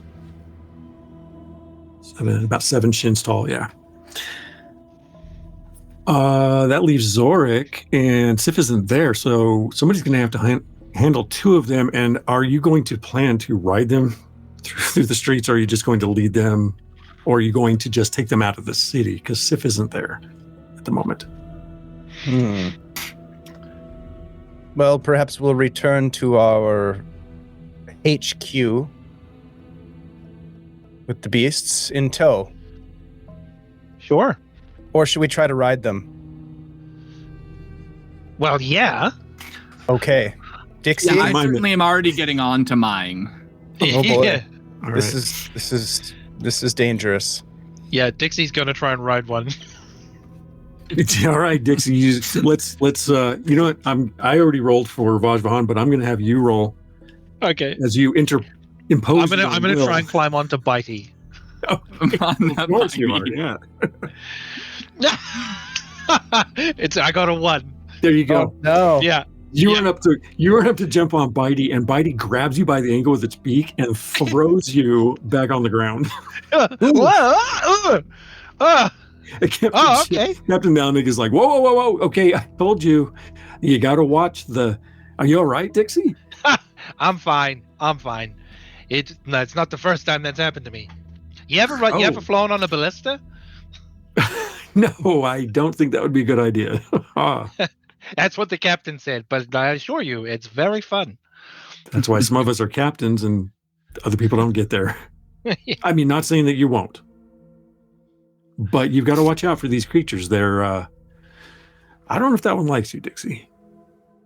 It's Maybe okay. We just have to spend some time getting to know each other, you know. It does take time. Yeah, and I'm going to try and manifest mind and influence Bitey. Okay. All right. You go ahead and try to do that. Try to give it a little calming. It's a 1 and a 2. Oh, no. Bitey Yeah. just doesn't want to play the game. Bitey does not. Do you want to change that to get recovery of some kind? I'll let you look at that. I see no, to get a primacy. No. All right. No, So Zorik, or Vajrahan, you've already mounted your Zorik.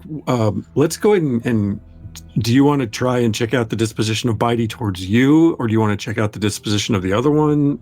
Somebody's going to have to manage 2 of these things until Sif gets involved. I will try to yeah, okay. I'm going to try to just control 2 of them without mounting them at this point, Okay. seeing All what right. just happened to Dixie.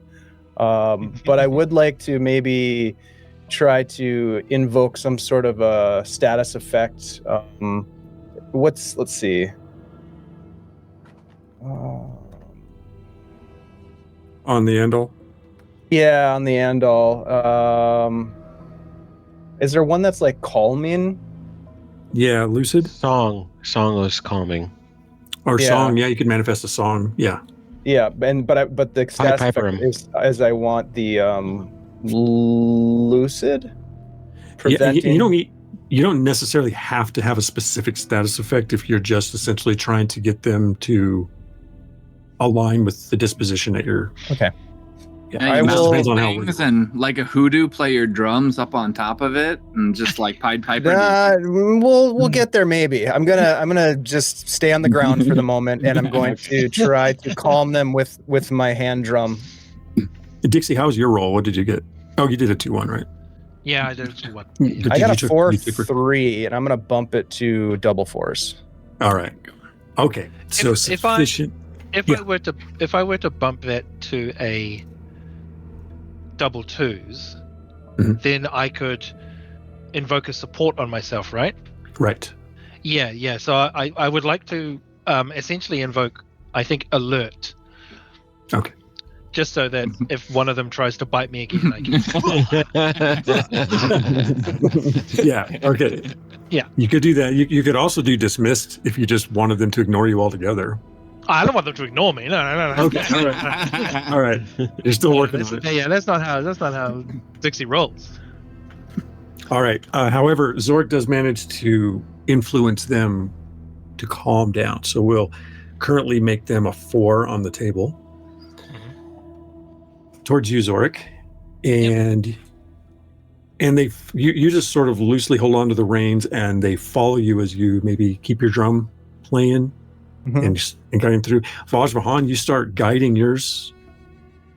The way they move, they have these large haunches with these big, powerful legs in the back, and then they have these long taloned forelegs.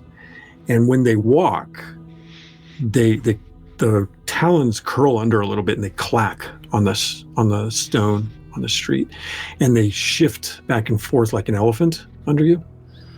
If you've ever ridden an elephant, It's like riding a Spinosaurus through the city. well, except you're on a saddle, so it's Dixie, are you walking alongside Zorik, or are you still pushing the envelope trying to get on the saddle, or what? I think I don't think Dixie's trying to settle up at this point, but I think Dixie is definitely within beak range. Okay. Yeah. So it's like Kind because of their size as well, I daring think them. Dixie is between the two of them. All right. You know. Okay. Yeah, and they they're keeping an eye on you. Zorik, as you lead them through, and Vajrahan, you're riding, and it's not like you haven't seen people ride steeds through the city. You've noticed that they do here and there, so you don't necessarily stand out awkwardly, but you lead them away into the Stone Mace district and eventually arrive home, where Sif, you are still inside resting or packing or whatever it is that you're doing. And outside, your companions have arrived with these Andali Shar steeds. Right. I will step out of our place. I have packed all of our gear into individual packs. And I only look slightly harried. But Things went well, Sif. Hard to tell with that one. I will say our conversation in that one place with that one Keku that we don't mention their name out loud, where she said there was more than likely crosshairs on our backs from a certain other faction, that is correct. So we should be vamoosing now. What the What are these things? Oh, this is Gary. This one is Bitey. And Vajvahan is riding Lord Reginald III. Why is that one called Bitey? You can probably guess. You're a hunter. You can 2 + 2 and all that. You've seen these beasts before, haven't you, Sif, to Andalashar? No. Mm. They're quite well, dangerous on the front side.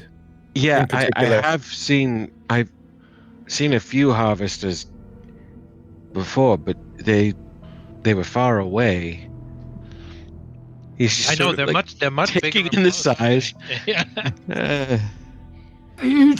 It's easy. You just jump right on. They're quite nice. Yeah, Except for Vajvahan Bitey. really relatively easily. Oh, It's okay. Bitey and I just have a little misunderstanding. They're working it out, really. Yeah. so They're calm now. Zorik, you and Dixie are going to ride Bitey? Yep. I guess so. Yeah. So All right, so give me a D4 roll for Gary. as I approach Gary tentatively,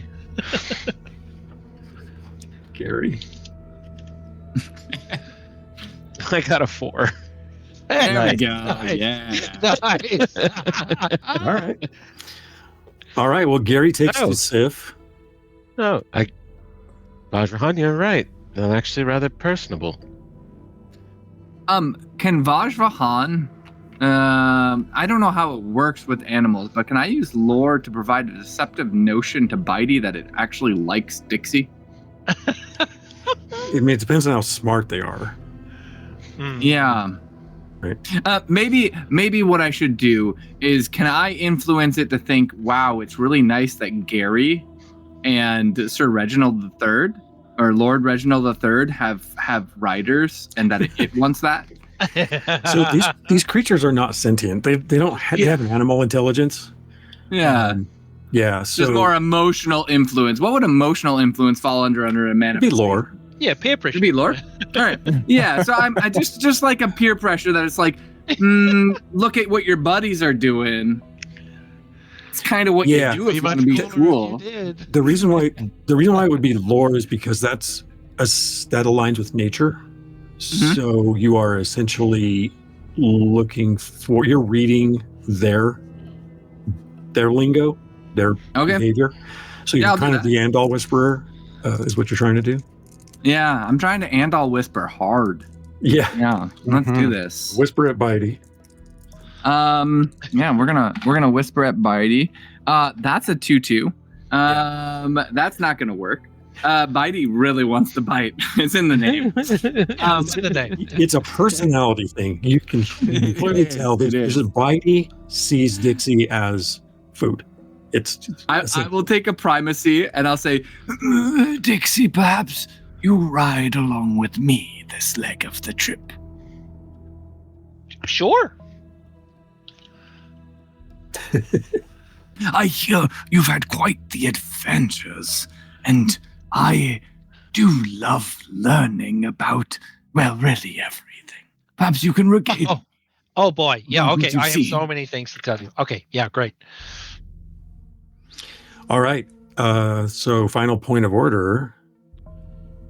Where's the lake? Where is the lake? Oh, Right. yeah, about that. is northish. We learned about the lake. Yeah, the lake was in the Narrows. The Narrows is the name of the canyon in the lake. Oh, in the lake, right. Right. I will tell you that. Wait, I have a nav lens. What does it take to navigate? What is that roll? That is a lore roll, and it is Okay. with an nav lens. It's made at a decreased difficulty. I, Vajrahan, will try to deduce, pulling out my nav lens, which I've had with me, and I think I've tried to barter it one time or two. And I am going to determine where the lake might be. That's a 2-2, but at decreased difficulty, I will primacy that, having grabbed Alright. primacy from my last 2-2, and bump that to a 2-3. Okay. Zigadero Vaxu said that it was southeast. of Plaque. So you get your bearing southeast, depart from the gates, and move into the open road. Now, once you get outside the open road, Zigadero Vaxu did tell you that you probably needed to ride pretty hard to get there quickly. What is your comfort level for riding hard? Do you want to get these things going, or are you going to walk them? I think we should. Yeah, Open it up. Yeah. Feels like yeah. The throttle. Oh, yeah. Okay, yeah, we're gonna definitely open up the throttle. We've done everything else so well so far in the city. I don't see how this could go Absolutely. wrong. Yeah. Also, Ty, can Dixie try and recall the journey that the family took them on when they were meditating to try and be a navigator to Vajrahan's driver? Okay, why don't we cross that next time you do a check on navigation? Great. That's a good idea. All right, so everyone who's riding, give me a call roll body for controlling your mount. Dixie, are you and I are on? Is that two No, dice I'm or on. is that I'm on just one Lord dice, Ritual the Ty? third. A call roll you is are 2 dice. Okay. I'm on Buddy. Okay. So point of order, a call roll is 2 dice. However, when you are controlling a mount or vehicle in a combat situation, you do have to commit 1 die spent to controlling your mount or vehicle, or the mount will do it once, or the vehicle will continue in the direction it's traveling at the speed that it's going. So, but that's only in like turn order stuff. So, all right. I got a 4-1. I'm Okay. very happy about that result. So Zorik. 4-2. Also happy. All right, Sif. 4-2.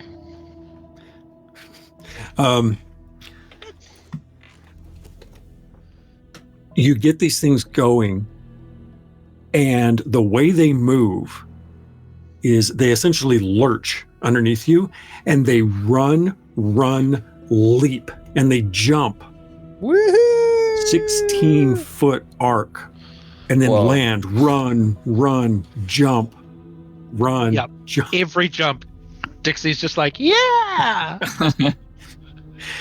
Yeah, and off you go. Whew. Let's see. Hurriedly, you journey through the Renniclau woodlands. The small fauna of the forest scampers out from underfoot as you follow game trails and your nav lens and the voice of the family. After about 4,000 breaths, you arrive at a gorgeous sight. 3 waterfalls cascade into a central pool from a cliffside perhaps 70 shins tall. The sound of the water mutes most of your ability to hear as you approach. The pool calms to ripples the farther the water gets from the cascades, and a mellow creek dribbles out to parallel the continuing trail. So 4,000 breaths, you had a 1,000 breath holdover in the city after the meeting in the tavern, which was preceded by breakfast. So you're like 10,000, 9,000, 5,000 breaths to the darkening.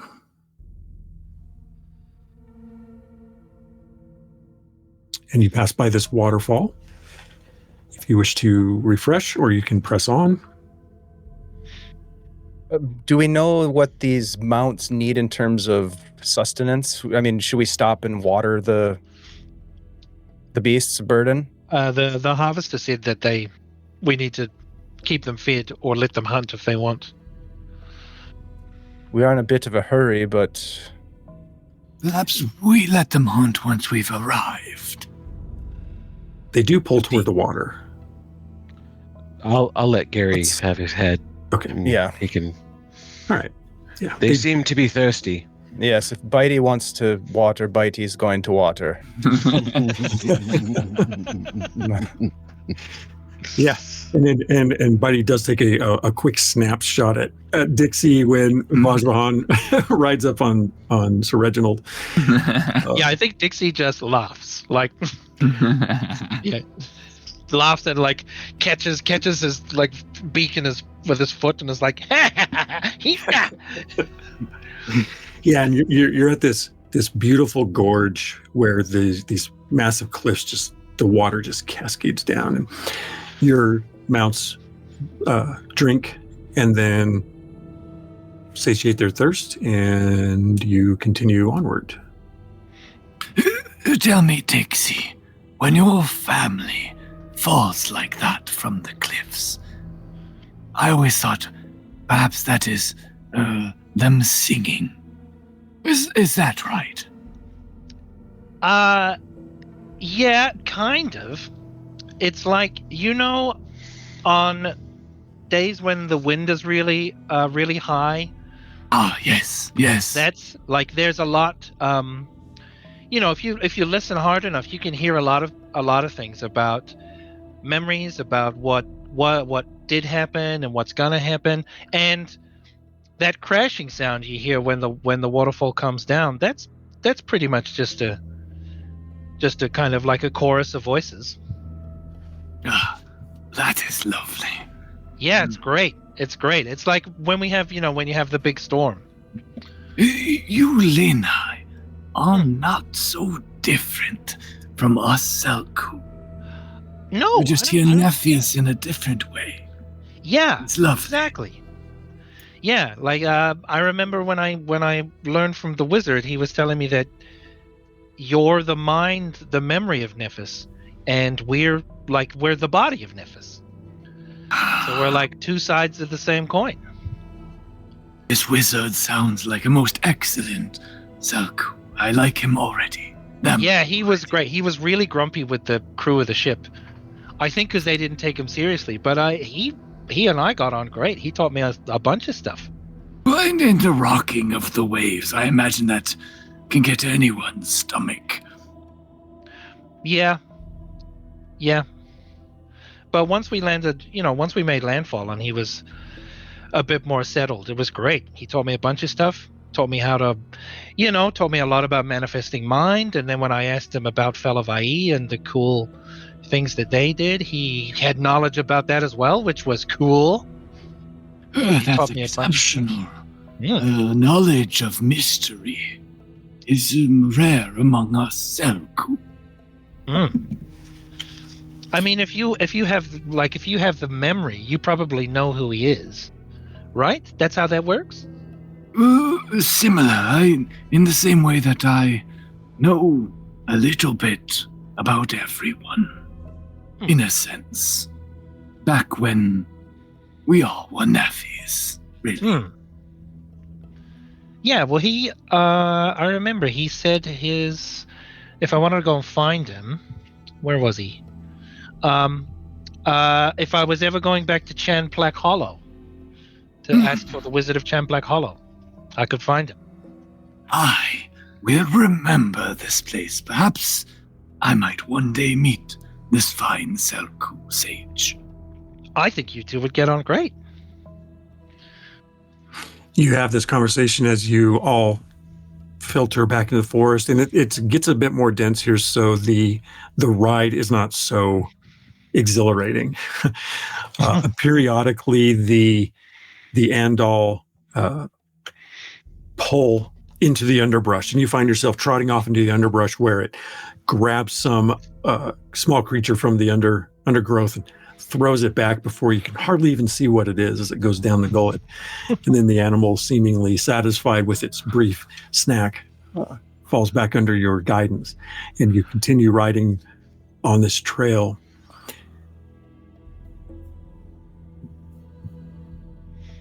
Continuing along the path, you travel another 4,000 breaths, when at last you come upon a grove of flowering trees. The aroma of nectar fills the air with sweet and tangy scents. Every gray wood tree bears limbs heavy with crimson-petaled flowers, large enough to wear as hats.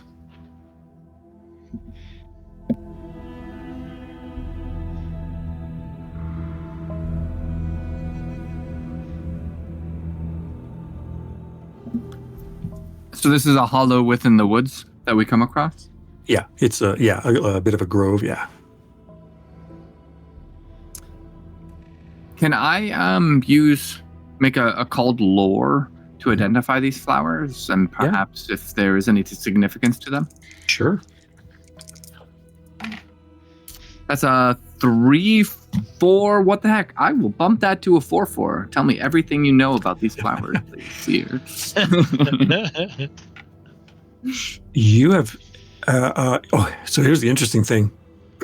Well, okay, it's a standard manifestation because you don't have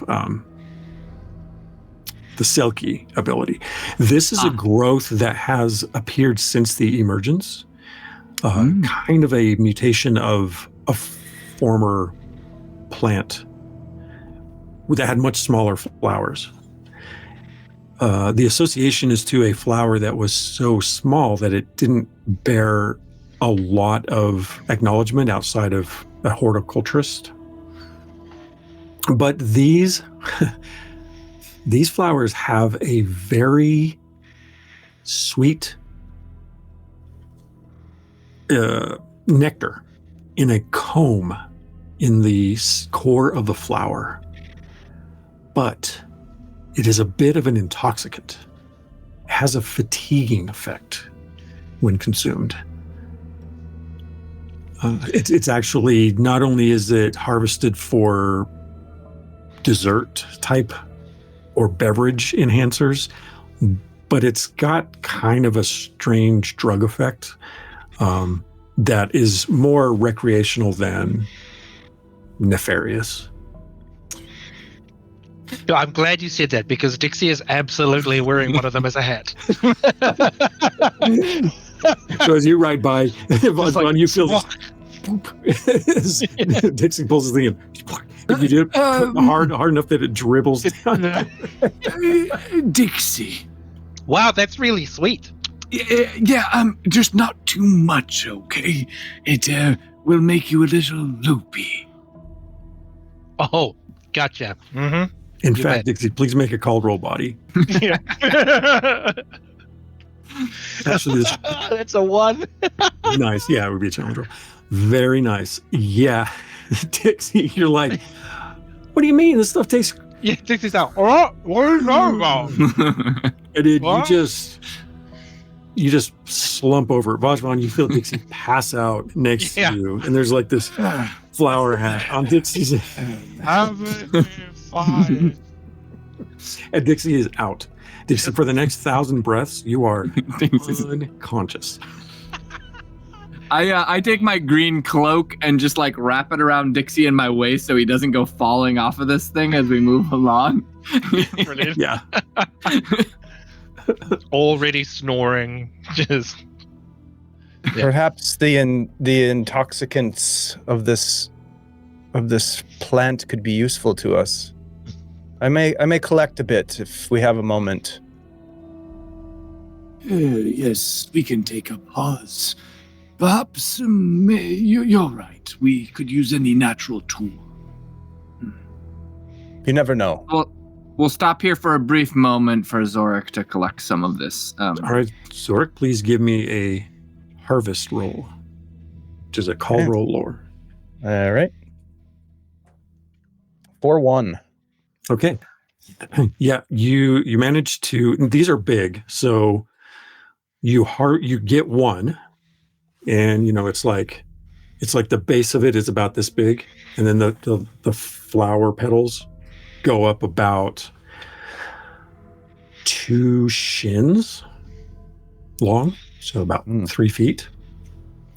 Very beautiful. The aroma is very strong. The combs hold the jelly of this nectar, and it's a bit unwieldy, but you have a value 3 food item in the harvest of it. It does have a shelf life.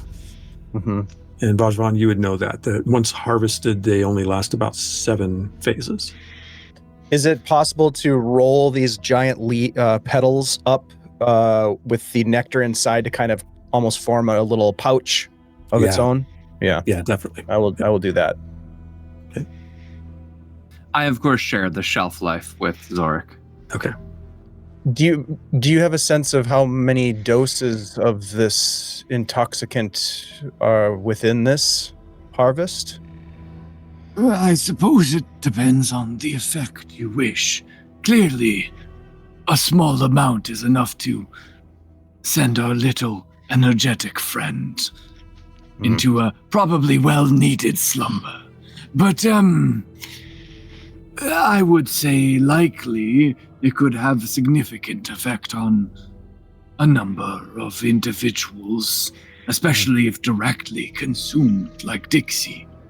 If watered down, I suspect it's less so. Perhaps microdosing to some more mundane effect. Or perhaps dosing someone's drink to ensure they take a little bit of a nap might be a good application in the right hands. Indeed. Looking at the size of the comb, you figure 4 people could probably have a nice bite of it if everyone was to actually consume it.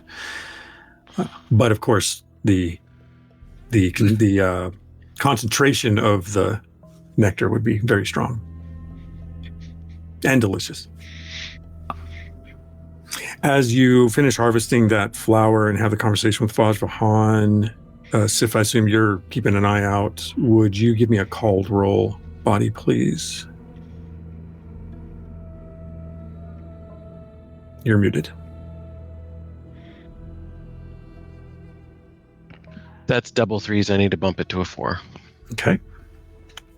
You're looking around, and just off of the trail, the other side from where Zorik is off the mount, wrapping up the flower, and Vajrahan is talking to Zorik from the back of Sir Reginald with Dixie sleeping on the back.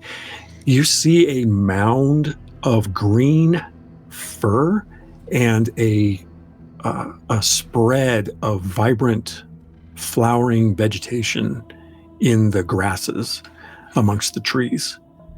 And it looks like some sort of creature lying on its side.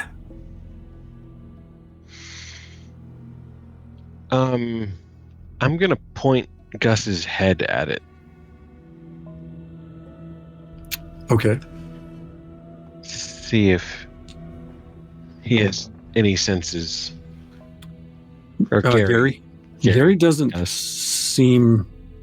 Gary pulls because you direct with the reins, but doesn't react in any particular way.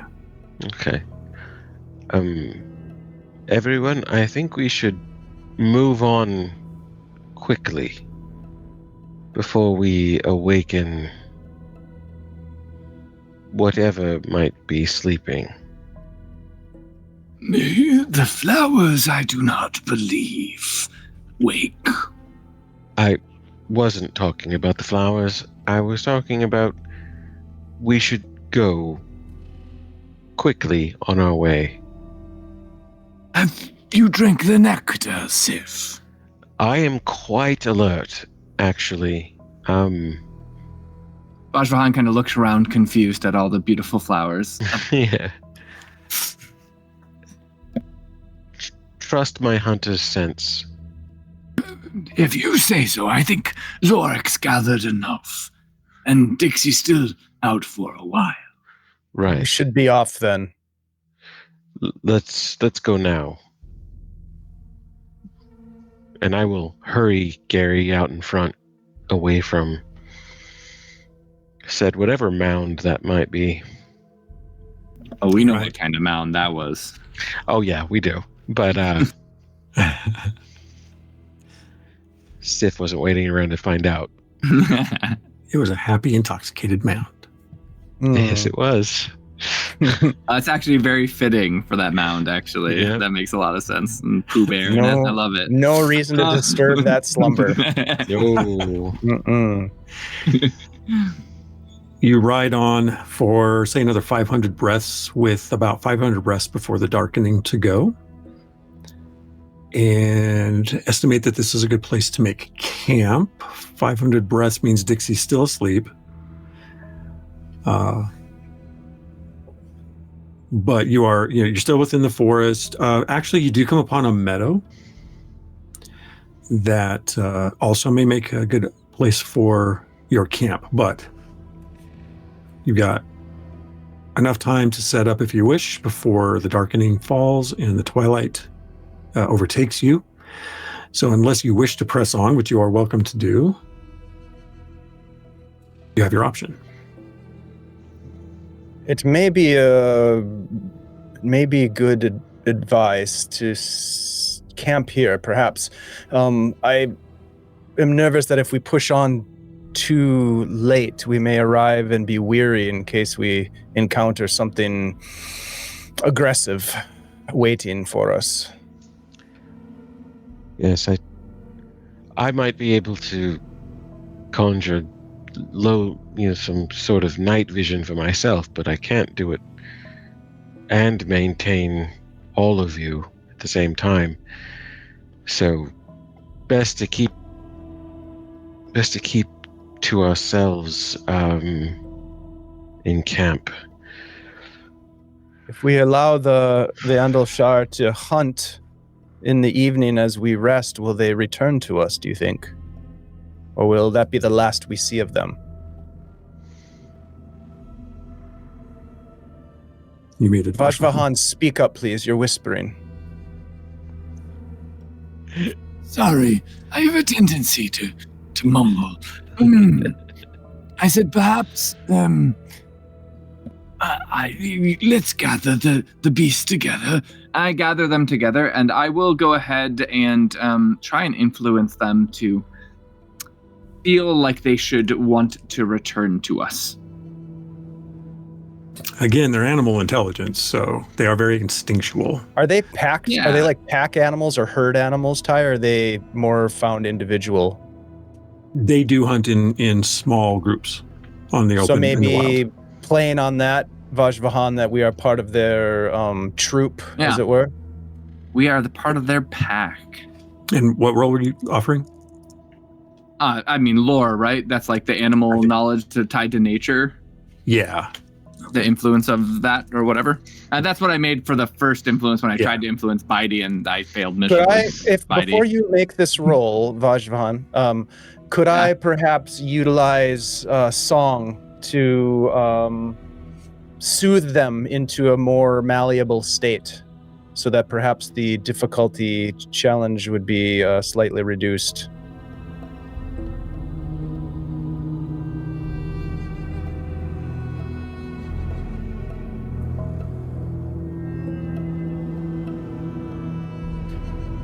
Or could Zorik like reproduce like their sound of like their clucking talons or something with his drums, or some sort of like rhythmic cadence that they would have themselves?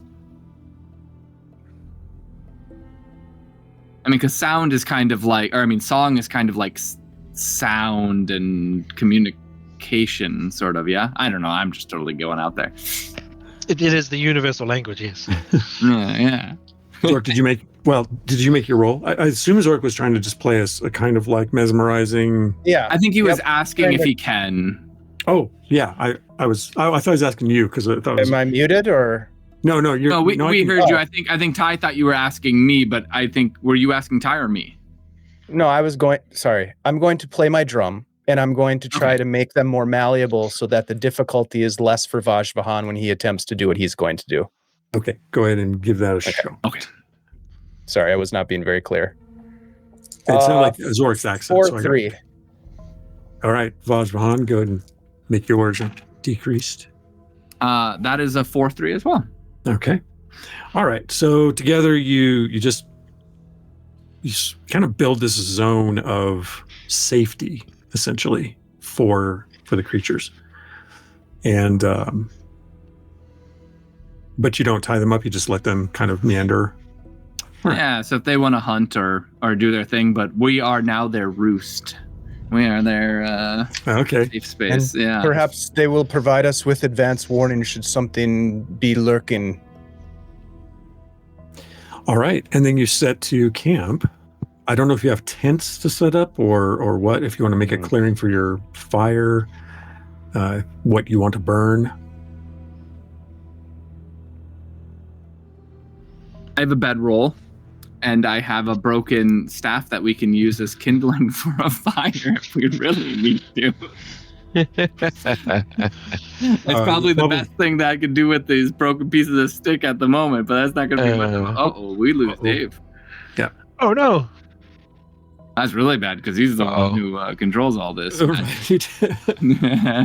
see if the stream stays We're alive. with us, everybody. So far, it seems to be running. So We're still here, I think. Yeah, possibly. Possibly. I'm still here. Hey, there he is. Hey, Dave. Hi. All right. We're quite sure if the streaming imploded or not. We're still good. Yeah. Are you going to gather? I assume you need to gather firewood because I didn't recall collecting anything. So who's going to do that? Do you mind? Yeah, Some wood? I'll get some wood for us. All right. So Sif, you got. Please make a foraging roll, which is a called roll lore. And Zorik, what are you doing? Preparing my space as I get ready to sleep. Zorik, Lenai are very energetic. I'm guessing do not sleep much. Should we rig up a slow drip of kind with Dixie's hat to keep him out for the night? Or should we just let him come to? I would feel more comfortable if Dixie had their capacities at full. Okay. In case I'd something pull off Dixie's happens. hat and put it next to him just so he doesn't inadvertently suck down more of the nectar. Okay. And I set up my bedroll. You set up your bedroll. Are you going to make kindling? I mean, I take out my 2 broken Silly, but staff pieces and finally get a use out of them. I'm gonna get them used, and then I won't be able to use them again, which is a little bit disappointing, but it's okay. You so go ahead and set them up. Because Zorik has the only blade, I think. I'm probably one of the only blades? I certainly don't. Yes, And I as have you're- a fancy blade. I love it. And Sif, as you wander off to find wood, you start collecting it. The darkening falls. Dixie comes too. Sif, you are moving through the meadow and you're picking up logs. And as you go, you suddenly feel your motion restricted, and tiny creatures begin climbing up all over you. Oh. What do? You get to react first as these knuckle long arachnids of a sort start crawling up your form. Wait, I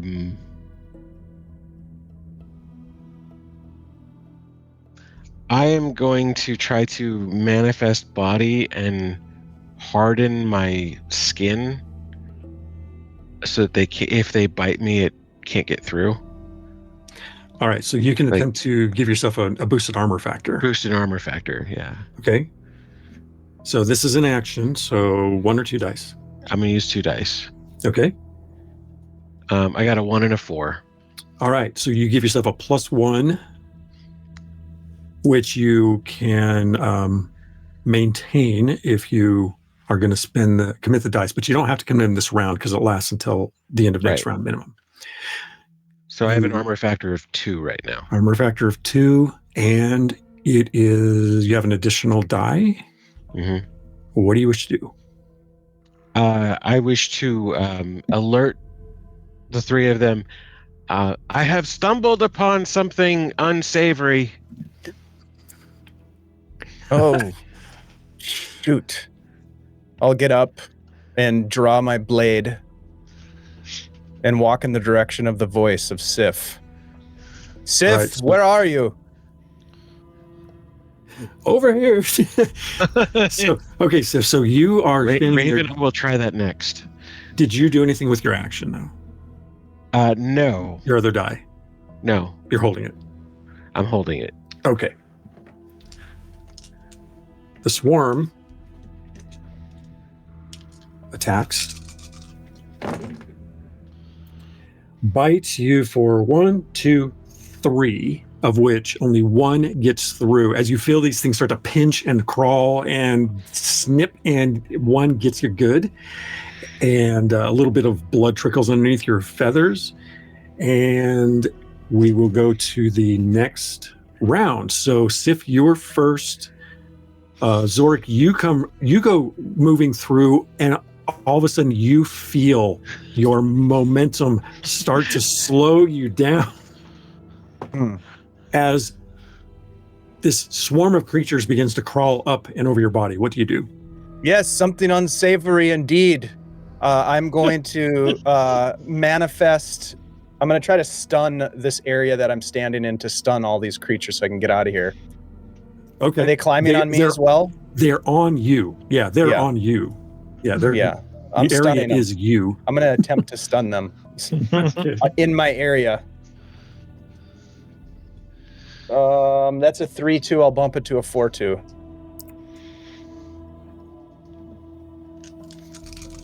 I'm going to make 8 challenge rolls. Jeez.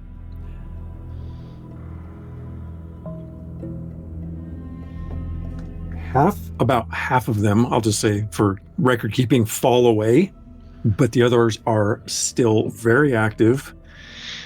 And with my I have a third die, right? Right. Second action. So I'm going to try. Do I see Sif? I am rather large. Yeah, but it's twilight now, so it's dark. Go ahead and make a called roll, body at increased difficulty. 4-2. Yeah, Sif is over there, about 40 feet away. Okay, I am going to attempt to fly out of this area. Okay.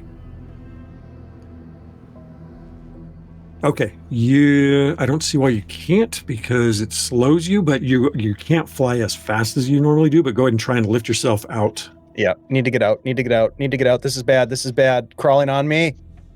Oh, that's a 1. Uh-oh. Yeah, you try. Do you want to bump that to avoid reprisal, or you want to take your turn? Yeah, I better bump that to a 2. Right. Okay. You try to lift, and there's like webs clinging to your legs and your feet, and they're holding you fast to the grass, and you're not able to lift out. And I'm going to resolve the 4 that are on you. You are bit for 1, but you have armor, right? Mm-hmm. I do. So you don't take any damage, but you can feel them trying to get at and bite you. Sif, you are first in your round. As Bajvan, what do you do? You're over there in the camp. And do we hear them? Yeah, they're yelling about unsavory. Ignore the unsavory. If you find something savory, you can bring that back. No, we need help, but approach cautiously.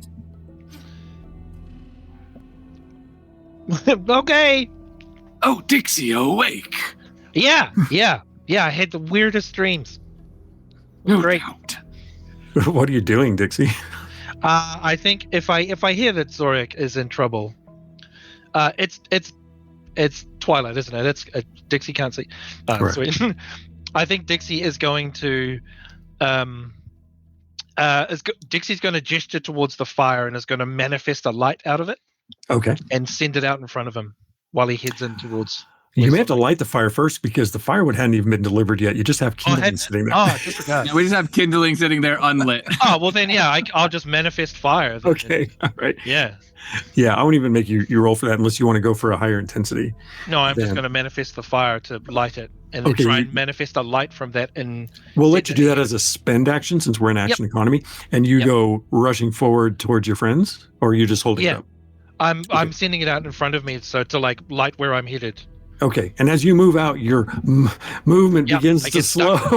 Yeah, brilliant. And you are also attacked.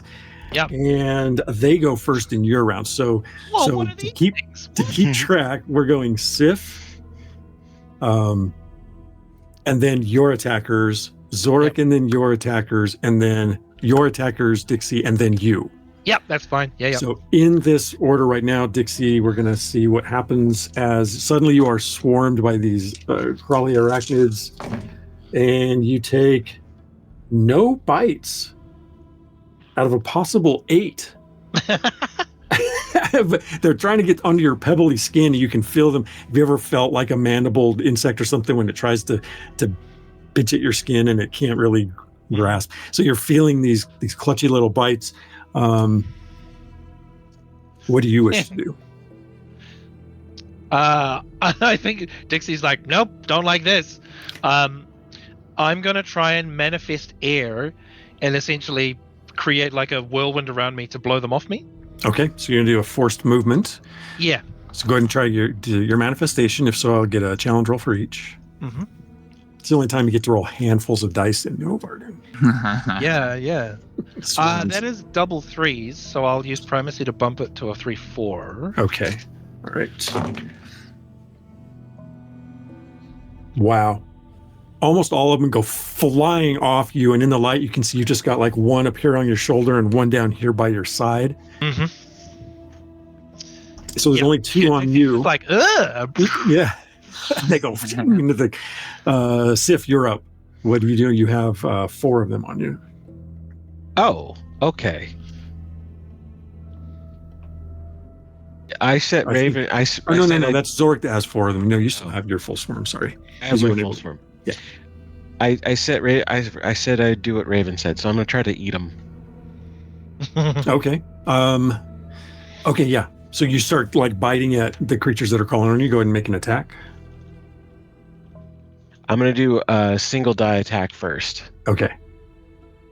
And I got a 3, so I'll bump it to a 4 if. Well. Okay. I need to bump it to a 4, right? Right. Yeah. So I'll bump it to a 4. All right. So you chomp down. Roll damage, please. 4. All right. You go boom, boom, boom, boom, and clutch up and swallow down about half of them. I will use 2 die to henpeck myself again. Okay. Oh my god, I got double 1s. Okay. That's a that's a failure. Oh well. So you're trying to find the rest of them. They're getting lost in your feathers. Yeah, you can feel them crawling around there, but you can't find them. But you got about half of them, so you're down to no injuries from any of them as they attacked you. Zorik, you're up. What do you do? I'm also down to 1 armor now. Yes, because I didn't hold on to the bottom. Oh, you didn't manage. Yeah, you did. Yeah, right. I am going to. So I have 4 of them on me currently. Yeah. Yeah. So the way swarms work, just so everyone knows for the fun of it, a swarm is an 8 IS creature, and it does 8 attacks for 1 injury each. The damage done to a swarm reduces the swarm size by that amount, and also the damage capability. And they do not take reprisal, and they can occupy your space. So you have gotten rid of 4 of them, but there are 4 on you, and Sif has also gotten rid of 4. I'm going to make a mental attack and just try to burst them, or try to send them running. Maybe I don't want to burst them on me. That seems gross. I'm going to do the effect that I'm looking for with this mental attack is to send them scurrying away because of the pain. Okay. Yeah. I mean, they just have little buggy minds, but go ahead and make your manifestation. That's a double 1s. Ouch. Yeah. Oops. Yeah. They, no effect on that. They don't have very big minds. It's pretty hard to find them. Yeah. You're like your hair follicles shrivel a little. Yeah. Your down goes. But you do have another die, right? I do. I am. Unless you were. Yeah. Technically, you could try to maintain. Well, no. I'm gonna maintain the stun on because there's 4 that I stunned, right? But they just fell away. Oh, they did. Okay, so they're gone. Yeah. I'm gonna try again to send them running with a mind attack with 1 die. Yeah. Right. That's a 4. Okay. You send 3 more scurrying off your body. There is 1. Yep. All right.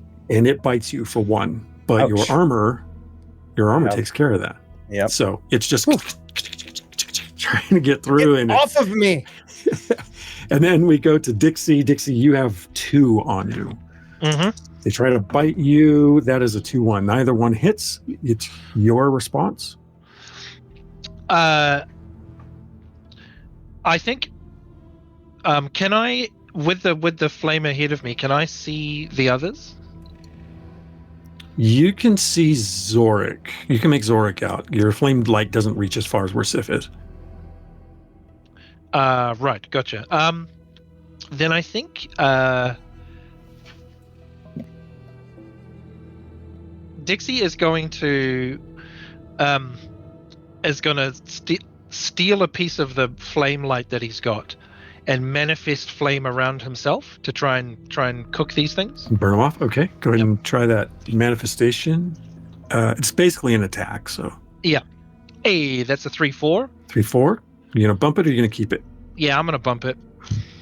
Okay, roll damage. +2. You don't really need to. Yeah. They cinder up and turn to ash and smolder away. For brevity's sake, Sif, you managed to get the rest of them off of you. Zorik, you also clear them. You all huddle or get back to camp. Sif, you managed to get your bundle of firewood, and not much more the worse for wear. But knowing that there are creatures large and small around, you set up your camp. You restore your sanity a little bit. Is there any? Yeah, go ahead. Dixie is going to try and bring like a handful of these spiders to Bitey as like it's like food for Bitey. Oh, okay. Yeah. Okay, let's see how Bitey responds to you. Yeah. Oh, Bitey accepts the offering. Bitey's in a good mood in the little zone of safety. I will also. Can I make a called lore to identify like these little insects if they like only really move through the tall grasses or whatever? Yeah. That's a 3-3. I will bump that to a 3-4. Okay. These are called grass weavers, and they're an arachnid by Nuovarden definition. They're 4-legged. They have large mandibles, and as I said, they're about 2 knuckle long, kind of big, and what they do is they weave their webbing into the grass, and it slows their target, and then when it slows the target, it makes it easier for them to swarm and to attack. Right. Yeah, That's cool. Could I then? I'm not sure if do elements allow you control over nature, like trees or plants, like earth, or is that different?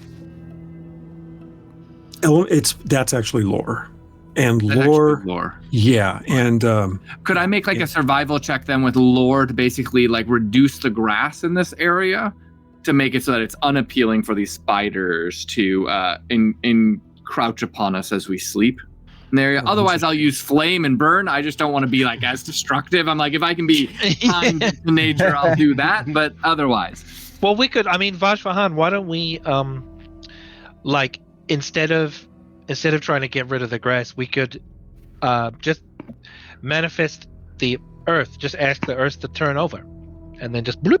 Oh yeah, like rototiller it. That's a great idea, Dixie.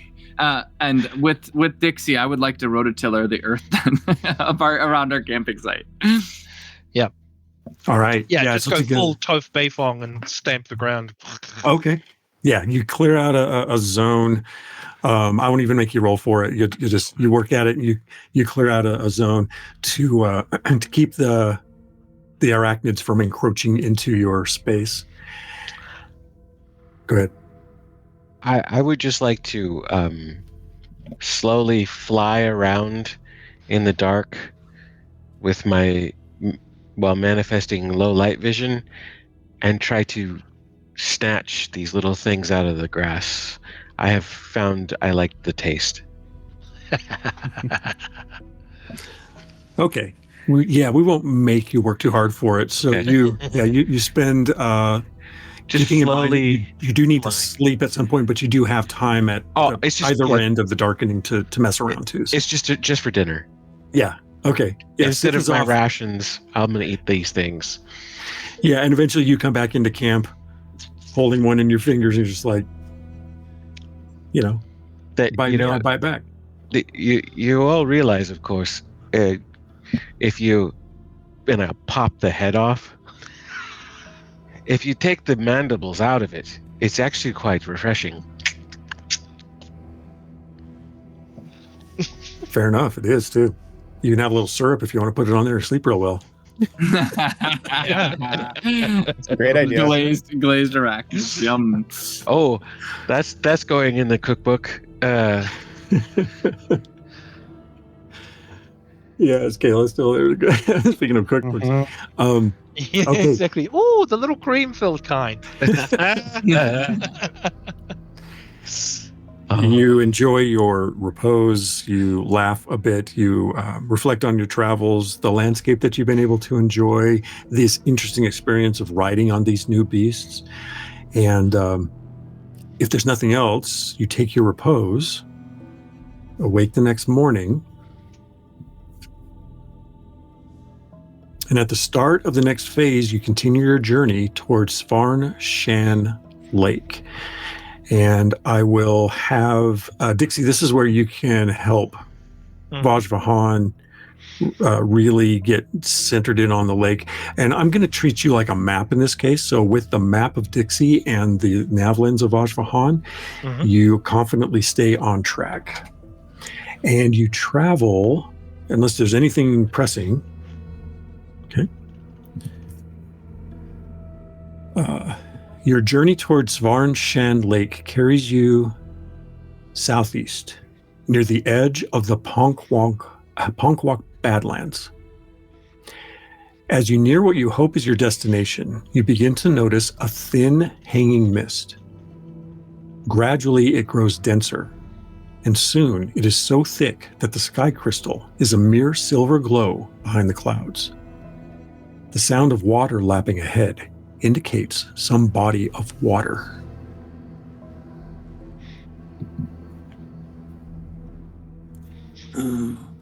Dixie, I think we draw near.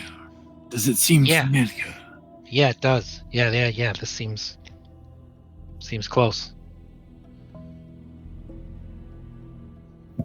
Pressing on, through the mist, you find the shore of a lake. A dim form hovers in the mist a few shins away, barely visible in the silver mist. A small boat. It bumps against the shore where it is tethered at the bow to a stake in the sand, while a long rope stretches off the aft and into the mist towards the open water.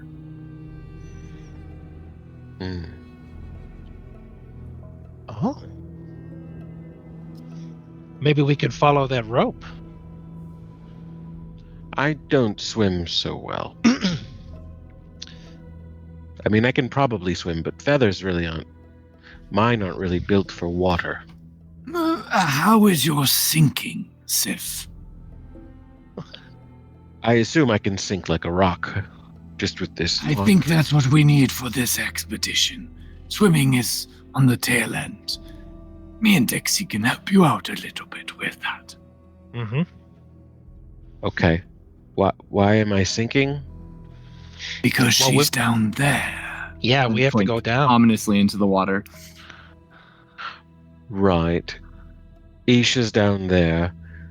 Zorik, do you wish to sink with me? I'm unclear if there's some other option, to be frank. I think that's where we need to go. So sinking it is. Could we not just pull on the rope and pull it up? You could try. So let me clarify real quick. The bow is anchored to the shore by a rope, and then off the aft is a rope that goes up into the mist, not down into the water. Up into the mist. Yep. Oh. Well, we could still pull the rope and see what's on the other side, I guess. So do we use the boat to see where we go? Can I use all seeing? a skill of lore to perceive without sight, to see perhaps where that rope leads to, or where? You I mean, can. it might be far too out of range, but You can see within an area between 8, 12, 16 to 32 feet block area, depending on. yeah, I'll center it on me just to kind of get a view through these mists, just to see if I can gain any other information around this boat or the water or whatever. That's a 1-3. I guess I will use a. Question. You just rested. So. Yeah, so we're restored, right? Yeah. Okay. Including I'll special use ability. to a 1-4. All right. So for about 16 feet in any direction, you see the shore. You see, most importantly, out over the lake, the water. Obviously, it expands past the shore, as does the rope. It continues on through the mist beyond your sight. The rope leads quite a far away. It might be we get into the boat and pull ourselves along. I think this might be the intent of the rope. That's what I was thinking as well. Does it look like the tension on the line attached to the shore is tight, as in the boat is being held? No, the shore anchor is loose, and the boat bumps against the shore. Yeah. It's more taut towards the back, and so it's like the boat is being held from the back rope, but it bobs at the front with the lapping waves. Yeah. I mean, Sif, do you want to fly and follow the rope and see where it goes? I can do that. It is, all of this mist is going to be difficult. I could hold on to the rope and use it to guide my flight. If I may, the boat is here, and I feel uneasy in a space so close to where Isha might be, to send one of our own blindly ahead. I agree with that. Is there a way we could part the mist to some effect to at least see some distance ahead of us as we travel, so that we're not perhaps surprised? I can try. I think so. Well, yeah, I'll try to. Dixie's going to try to manifest a corridor of sight along the rope, and try and push the water particles in the mist or the fog aside. Are you doing this from the boat or just from the shore? I'm going to do it from the shore at the moment. Okay, go ahead and try to manifest that. I'll go ahead and support him. Ty, I'd like to look inside the with boat. my own elemental powers, just like helping infuse him. Okay. Yeah, Zork, inside the boat, there are 2 oars, a little bit of water in the bottom, and nothing else, just a dinghy, just a little dinghy. Okay. Dixie, what did you get? I got a 4-3, but I can bump that to a 4-4. And I got a 2, so I don't help you at all. So yeah. Okay. All right, Dixie. So you blow a billowing gust into the mist, and it kicks it away, and it roils back on itself and kicks away and roils back on itself, and you kick it out about 32 feet. I'm sorry, not 32 feet. 32 feet. No, wait, sorry, what did you get? Double fours? Double fours. Yeah, 32 feet. But the rope continues into the mist where you can't push it from this point on. Yeah. Out towards theoretically the middle of the water. Well, that really goes a long way. Can you maintain it, Dixie? Let us get in the boat and follow the rope. Yeah, sure. Okay. You feel relatively sure that your steeds will meander about, unless you wish to stake them to the shore, but you figure they can do better. I don't think I won't stake Bitey, but I will sort of bid Bitey farewell. Okay. I don't know when we'll be back or if we will, Bitey, so run free and take care of yourself and your companions. Stay dangerous. Right. Gary, you just wait here for me, all right? Good. Vajrahan just gets off and bows to Lord Reginald III. Okay. And they start clomping along the shoreline, or actually not going far, just hanging out. You all get in the boat? Mm-hmm. Okay. So you get in the boat and Dixie's on the aft, right? Yep. And you get in and pull up the anchor and pull up the oars. And as you get the oars settled and start to row, the boat starts to move on its own. And Dixie, you're moving the mist out of the way as the boat seems drawn from the end and pulls you along the surface of the lake. Oh, yeah. Yeah, Dixie's going full Mist of Avalon. Yep. As the mist is billowing away, even before you get to the point where the mist reveals that there is a large, shadowy, hulking shape in the mist.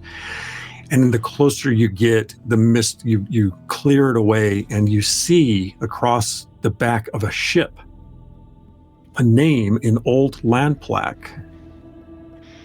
Kenin Tek Ami. And the boat draws you alongside where there is a rope ladder up the side. And standing at the top, you see an Ixi. Let me make sure it's not an Ixia. Get my details correct.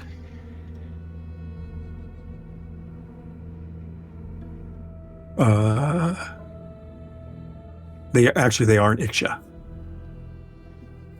And they stand there with their fingers clasped before their waist, looking down.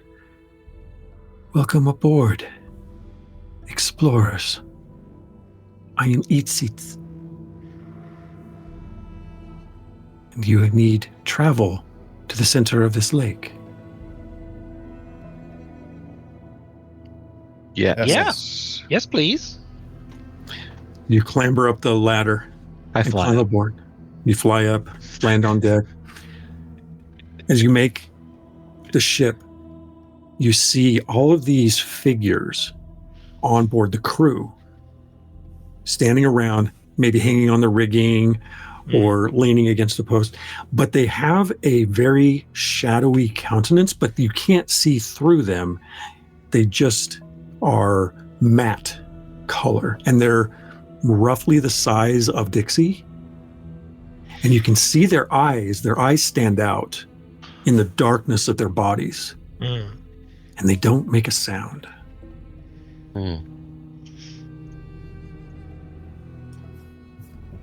I'll approach Dixie. No, go ahead. Yep. Dixie, what is the proper greeting when at seas? Well, it depends. I assume, and I'll turn back to the Iksha.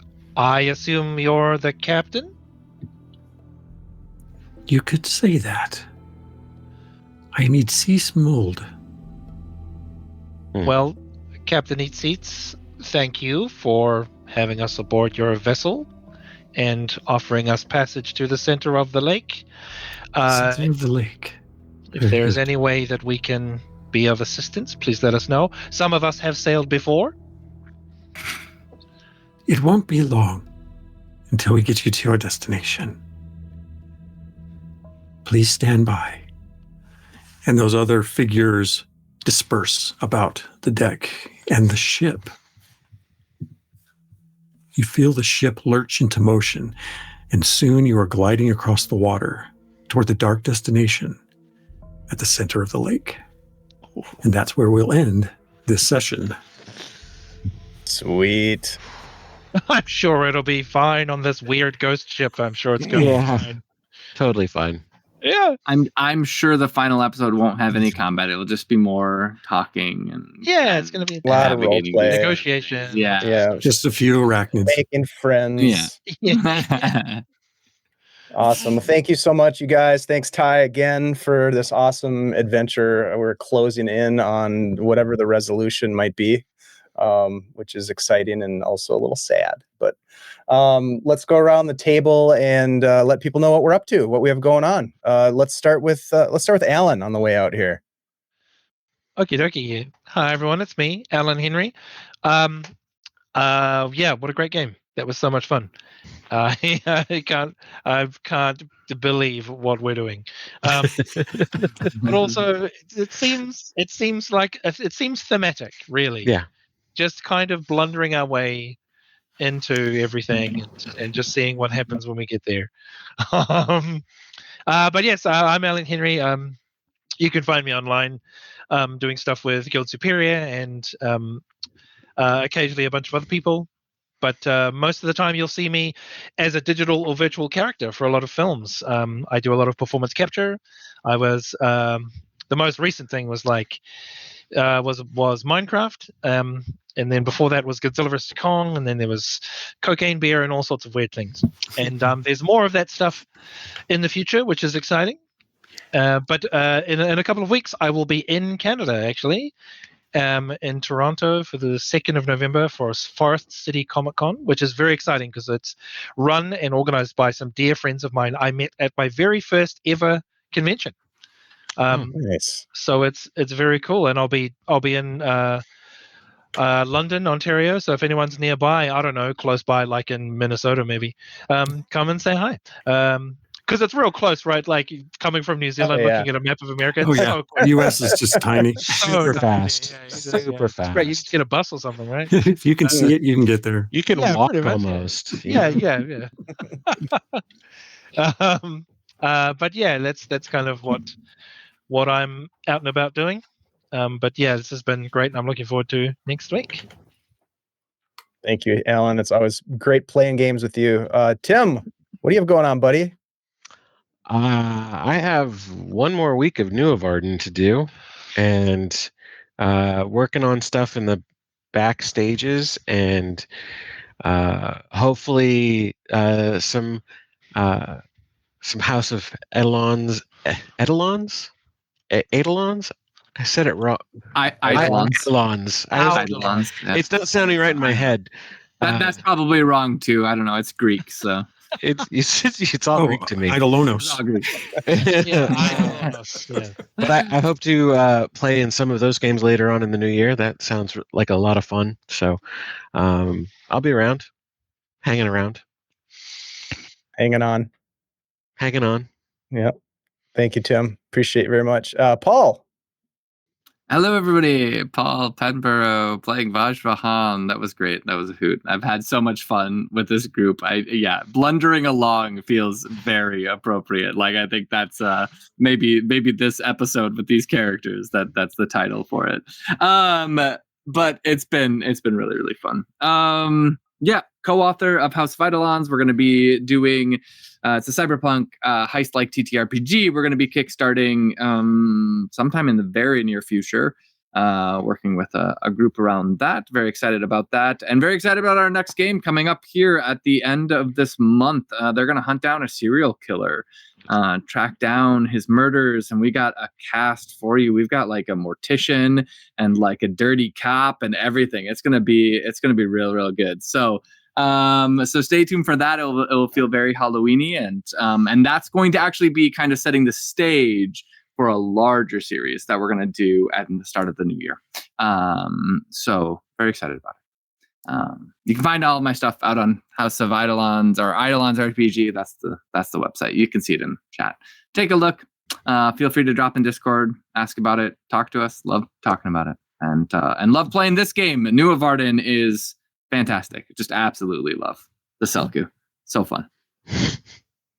Thank you so much, Paul. Really looking forward to playing more Eidolons with you coming up. And Ty, thank you so much again for creating this awesome game, and this world is so cool. I love the discovery elements of it. They're just so tactile. But yeah, Awesome. tell us more about where people can find all this good content. Yeah, come on over to adventuresling.com. You can find podcasts. You can find materials for the game. You can buy the game. You can contact me. You can learn more about the game.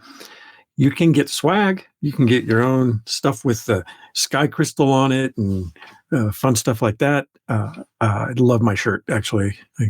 I don't wear it for this because I have my somber seer suit on, but yeah. But and there's more coming. And also, the Adventure Sling podcast is starting to heat up. We are getting a line of interviews coming together, which I knew would happen after summer was over. And summer is definitely over.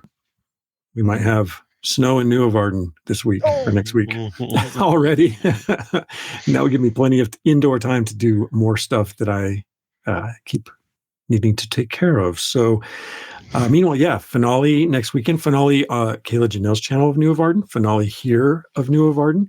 And that just opens up more opportunity for Nuovarden elsewhere. And I hope you'll join us. So Dave, thanks so much again for always being an awesome host and a good friend. And to my cast and to chat and everyone, we will see you next week for the grand finale of the Bridgeway trilogy. Oh my God, I can't believe it.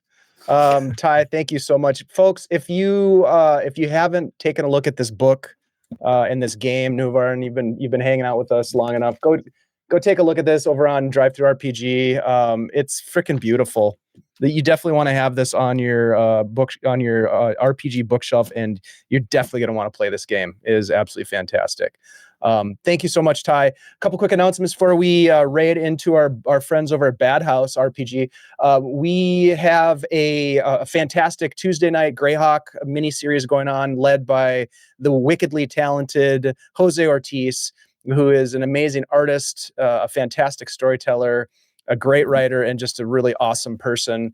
So come on over and check that out. We just kicked off the first session this past Tuesday, and we will be, also involved with the logo and other artwork in the book and on the book. Jose's great. Come on over and check out our Tuesday night Greyhawk game.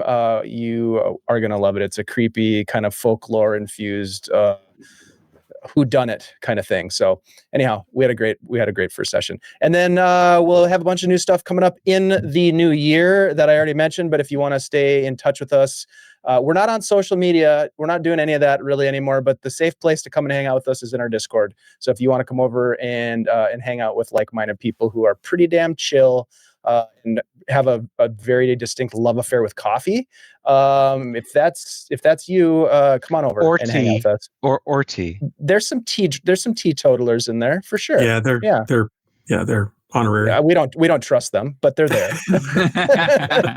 And you're right not to. All are welcome. Tea drinkers, coffee drinkers, and everyone in between. But it is a good, safe place. I just can't handle the social media stuff anymore. Don't blame you.